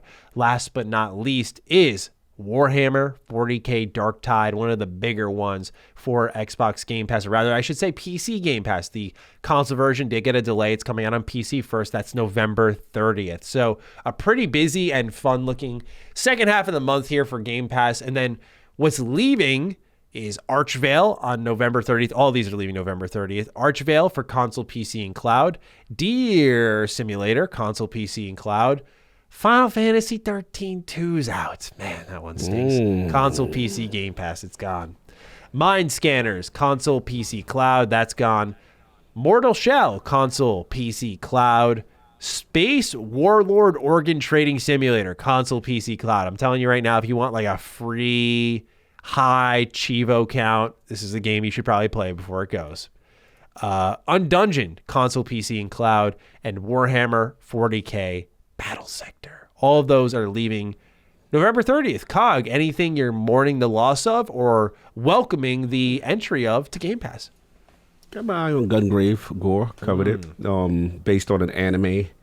And just very stylish. Very, very love the character design. I remind myself what that looks like. Get very Devil May Cry energy. And again, this is really based on a popular anime that I had no idea about, because I remember when I was covering the game at PAX West, and he knew I didn't know anything about it. I was just like, wow, this looks cool. He's like, yeah, because this existed. I'm like, oh, this is an anime? He's like, yeah. And I was like, I talked to my anime guys. They were like, oh, no, this is a big deal. So I was like, yeah, I got my eye on that to get into the service. That looks cool. And then leaving, always keeping my eye on Square, what Square doing. And the mercenaries that are Square. What's going on there? So they lose one out the service. Yeah, and that's one of my favorites, believe it or not. I love me some Final Fantasy 13 too. I always tell people, like, I know 13 as a trilogy was very mixed, and in fact, in some cases, very negative for some folks, but I'm telling you now, 13-2 is one of those games that you really should give a try to. I think it's legitimately good. It's different, but I think it's legitimately good. This Gungrave Gore game does look like something people would really like. It's way out there. It does have that DMC feel. Yeah, people really like when I covered it. They got their eye on it. They were like, "Thank you for covering it." They didn't know about it because I didn't know about it. I was like, "This is cool." For me, it's got to be Soccer Story. I think this game looks cool. So it's a soccer role-playing game, open world role-playing game, and you solve all of humanity's problems with your soccer ball, and it just looks fun and very different. I guess kind of reminds me of Sonic, where you have like this one object or one thing and you play with it in a million different ways. And so they're actually like, you'll play soccer as a team sport, and then like you'll solve some quests that way. And I just want to give it a shot. It comes from No More Robots, where we've had them on the show here before with DDU. And they publish some really different games, and they love Game Pass. Like they talked about how Descenders was really brought to a new level through Game Pass. And so they're always just throwing their stuff on Game Pass. So this one's no different. And yeah, I'm very keen to play this one. I know it'll be a busy stretch during that time. So I don't know how deep I'll get into this one because we're knocking on the door of Midnight Sun. So so I don't know how much love I'll give Soccer Story. Yeah, this is the one I'm talking about is November 29th. So I might be a little tied up if any review codes arrive, which they have not. But yeah, man, just a good batch here. And then, of course, Warhammer 40K Dark Tide, which was delayed from September, is now coming out November 30th. I think that's another good one. What I played in my preview was good, but it needed work. And I don't know how old the build they sent us was. They never told us. But if that was an older build, I'm a little more hopeful. But if it was newer, it was pretty rough around the edges. That was a game that I actually thought I was pretty fair with, but a lot of folks were very defensive of it. Very, very defensive. Like you weren't like hype enough. Yeah. They're like, "Whoa, a beta has bugs." Surprise, surprise. I'm like, guys, the game comes out in like a month and a half. When I posted my preview, like, let's chill out for a sec here. I mean, this is I'm rooting for it because I love Vermintide, but I said in the video, I was like, if it needs more time, please give it time because it felt it needed that. But anyway, that's all the news for this week.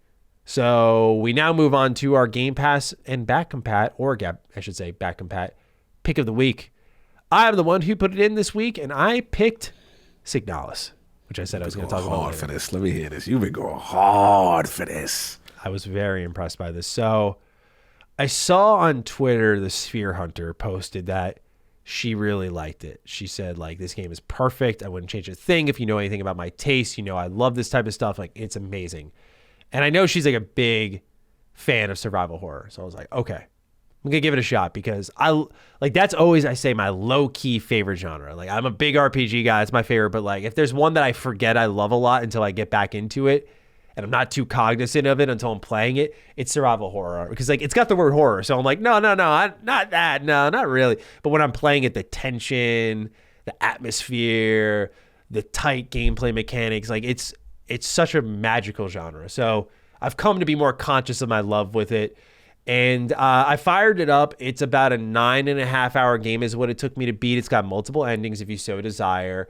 And for those of you out there, I mean, the timing couldn't have been better with my playthrough of this because I just played for the first time on Retro Rebound back in October, Silent Hill 2.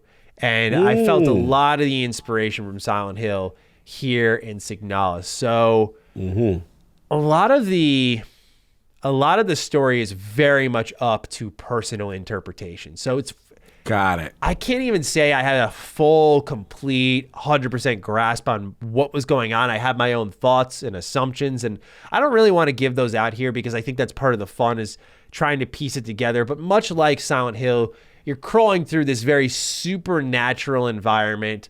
You're seeing different characters go through their own demons, and you're piecing together as you go through these environments, like who you are, whose maybe mind you're in, and what's going on here. And so it's all about subtlety and context clues. And what I love probably most is it's a sci-fi game.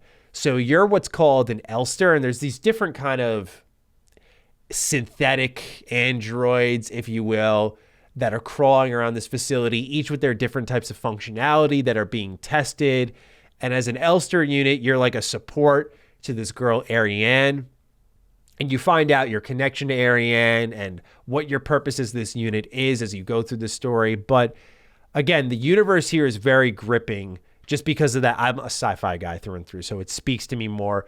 But what you'll get more from this game is what's there at the surface level. Because once you see it, it's, I think, just a very attractive game. It very much is an ode to the PS1 era graphically. That's what I'm looking at right now. Very much so. But it doesn't come with the jankiness of it. So it's got the look, but it has the modern controls. Like the shooting doesn't feel sluggish. It doesn't feel bad. It feels surprisingly good for the type of game it is. You aim in and a little reticle surrounds your enemy. And as you hold your aim, it shrinks. So if you wait it out, you'll hit for more damage. But of course you stand the chance of the enemy catching you. And you don't really recoil them when you land a shot. So there's that tension there.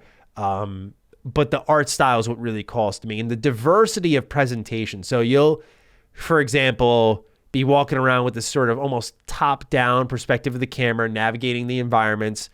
And then you'll go into first person. You'll be walking around this next environment in first person. And there's a new feel to the game there.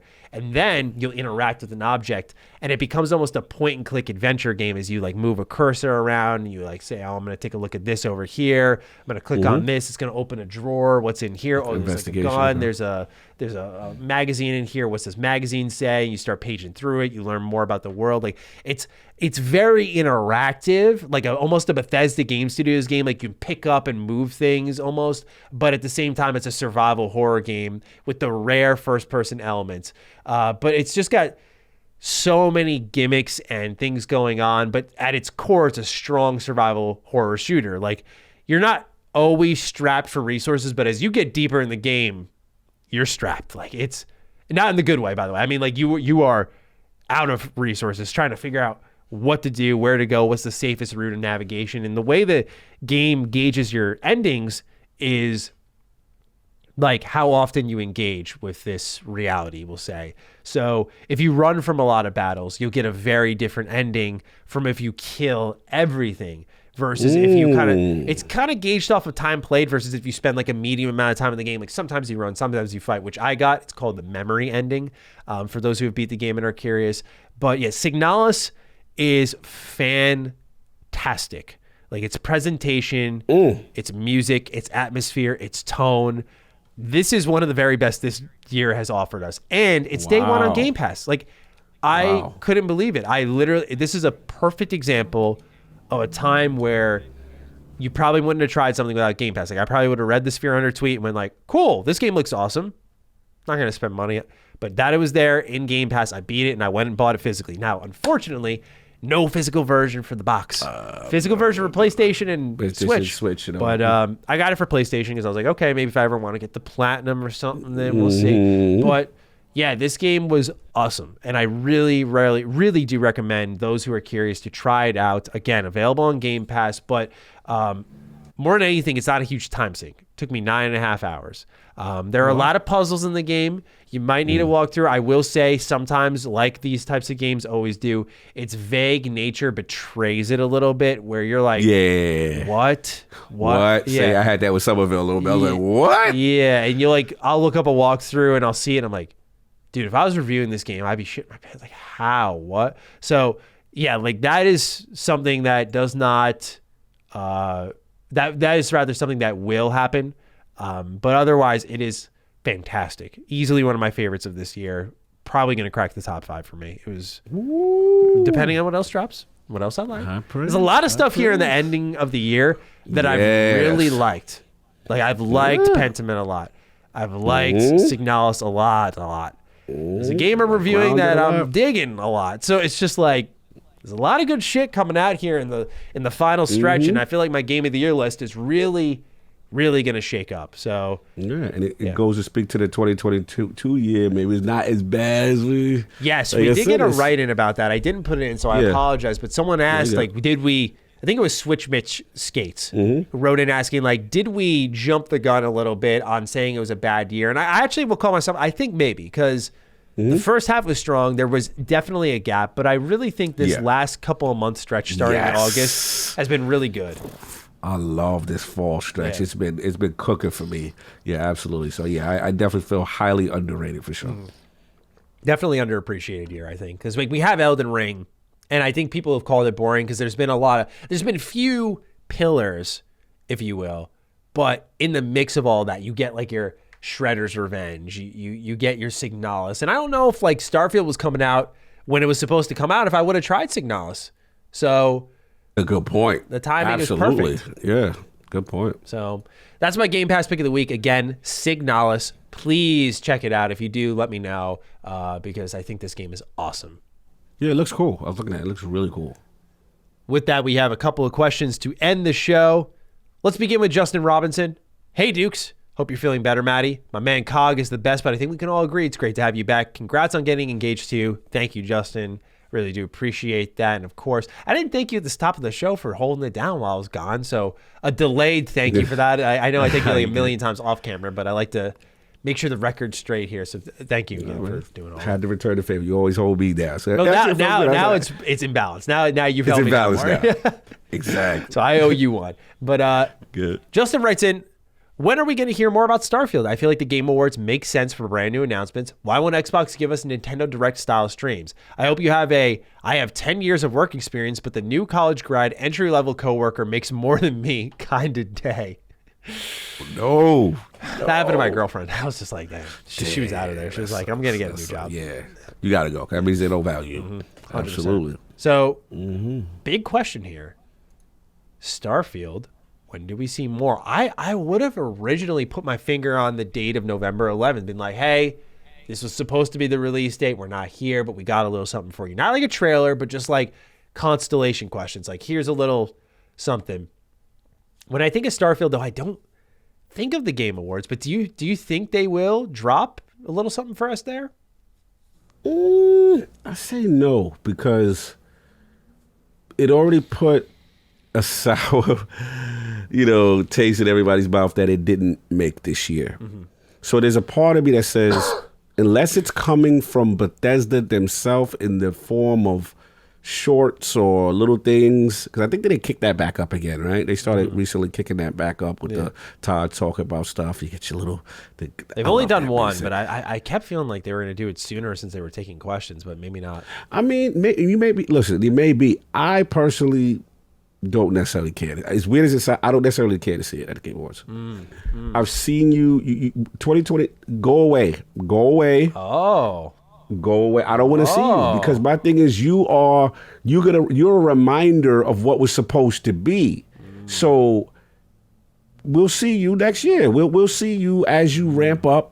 There's no need for me to see you right now, to be honest. Just focus on getting it right and make your damn day, please. Like, that's where I'm at. I got high expectations for you. Take your time. You'll be fine. The question to me is your draft pick, which is, do you show Hellblade again? Do you wait? Like, do we show Avowed? Do we show something to really get the juices pumping? And I am curious what they're going to show, but I can't see to me, Starfield is not the call. Again, if it happens, will I be mad? No. But to me, Starfield's not the call for Game Awards. That's just me. Yeah, it's funny because we talked about Obsidian in a recent DDU, and I was definitely thinking that, I want to see Avowed at the Game Awards, but it probably makes sense to not show anything that isn't ready to come out soon. Like, get those other games out, show more of those, and then we'll start seeing Avowed maybe this coming summer. I'm slightly in agreement with you. I like the idea of it going away, but I feel like we need to have, by the close of this year, an indication of where Xbox's 2023 lies. Like, we need to know what's, as an Xbox player, as fans of the ecosystem, what is the goal here? Like, what is the cadence going to look like? What is at least one of your games? When is it dropping? To me, I feel like they need to give us at least that. Otherwise, Starfield, though, I'm fighting off a cough here. This is getting bad. Starfield, though, is something that I personally believe it doesn't need the platform, but it wouldn't hurt to have it there. So that's where I stand. Well, I wouldn't be mad. I'm not going to sit like, what the hell are y'all doing? That kind of thing. It's just... I always, when I hear about it now, I know gaming, because people are putting up things like, yo, it was supposed to drop last week. You know what I'm saying? Kind of thing. So 100%. We'll see. But I'm curious what direction they'll go. Yeah, me too. I want to see more of it. That's where I differ from you. Like, I want to see it again, selfishly so. Like, I want to see what landing on a planet is like, what the exploration is like, a quest, maybe, what that's like. But otherwise... No, I'm with you from Bethesda. I want it from Bethesda. I don't want you coming out on the screen because you know what's going to put the pressure. This is why I don't want that game. I figured it out. Sorry about your call. The thing I figured out is that I don't want it to be like, because the expectation is going to say at the end of all that pompous, when?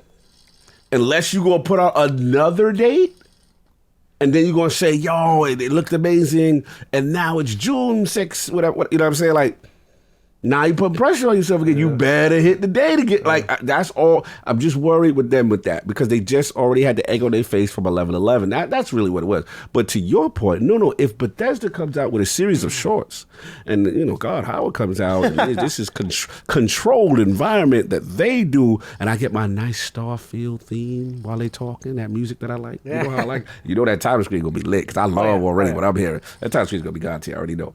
Yeah, and then they feel questions in that form. Control the environment. Don't put it out on that big stick because people are going to be like, bro, you said all this and then there wasn't no...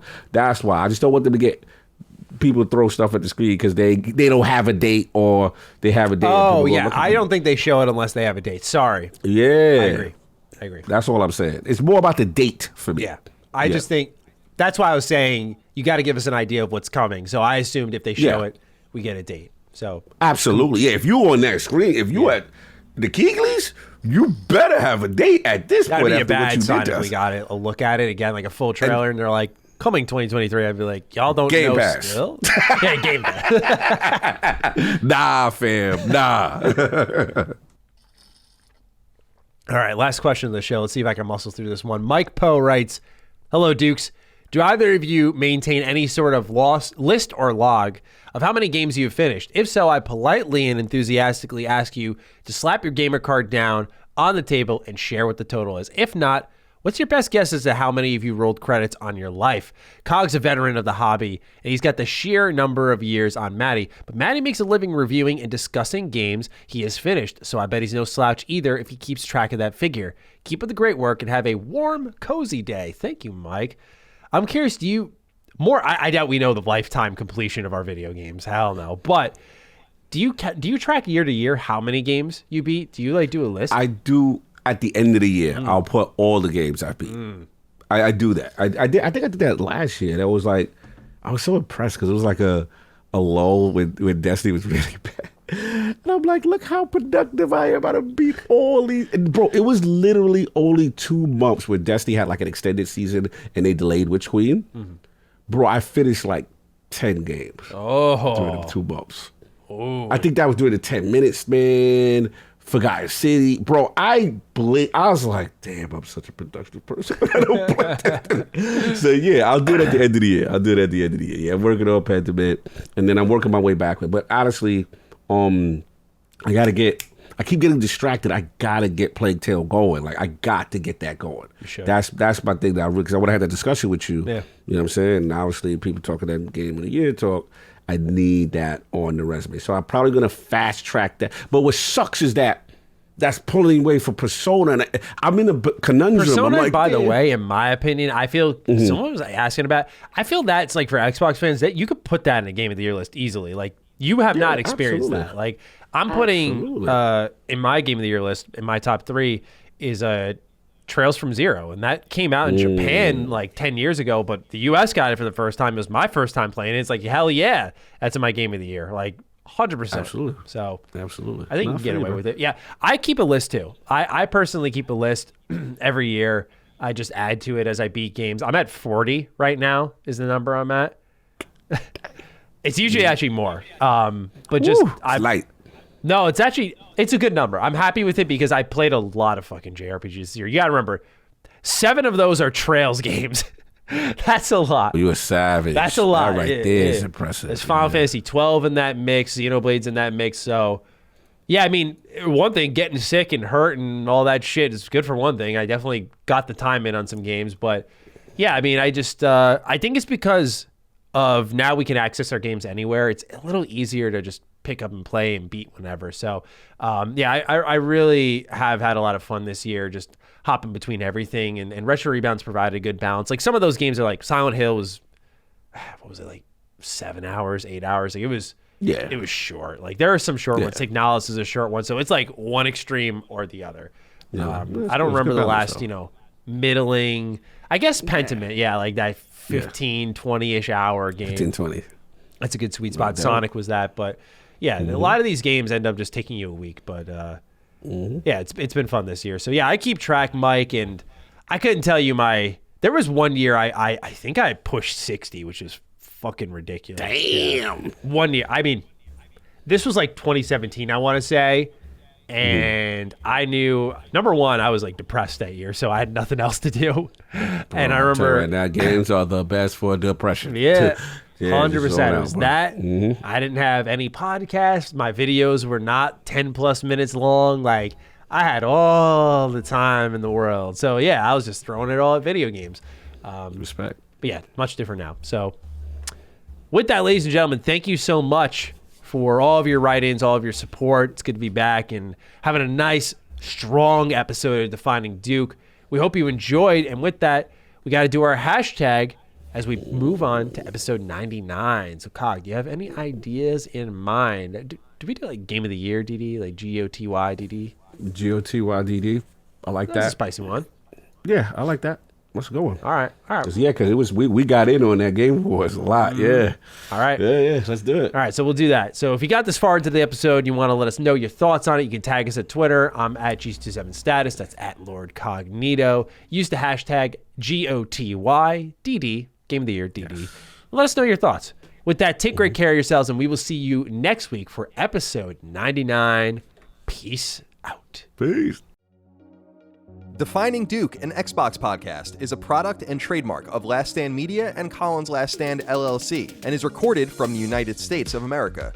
The show is conceived by Matthew Mr. Matty Plays Schroeder and me, Colin Moriarty, and is written and produced by Matthew Schroeder. Matty's co-host is Barry Lord Cognito Eversley. Defining Duke's executive producer is Dustin Furman, and the show is edited by associate producer Ben Smith. All of Last Stand's theme music is by Ramon Narvaez. As you know, all of Last Stand Media's shows, including Defining Duke, are fan-funded on Patreon at patreon.com/laststandmedia. The following names are at the producer support level on Patreon, and we're thankful for your kindness and generosity.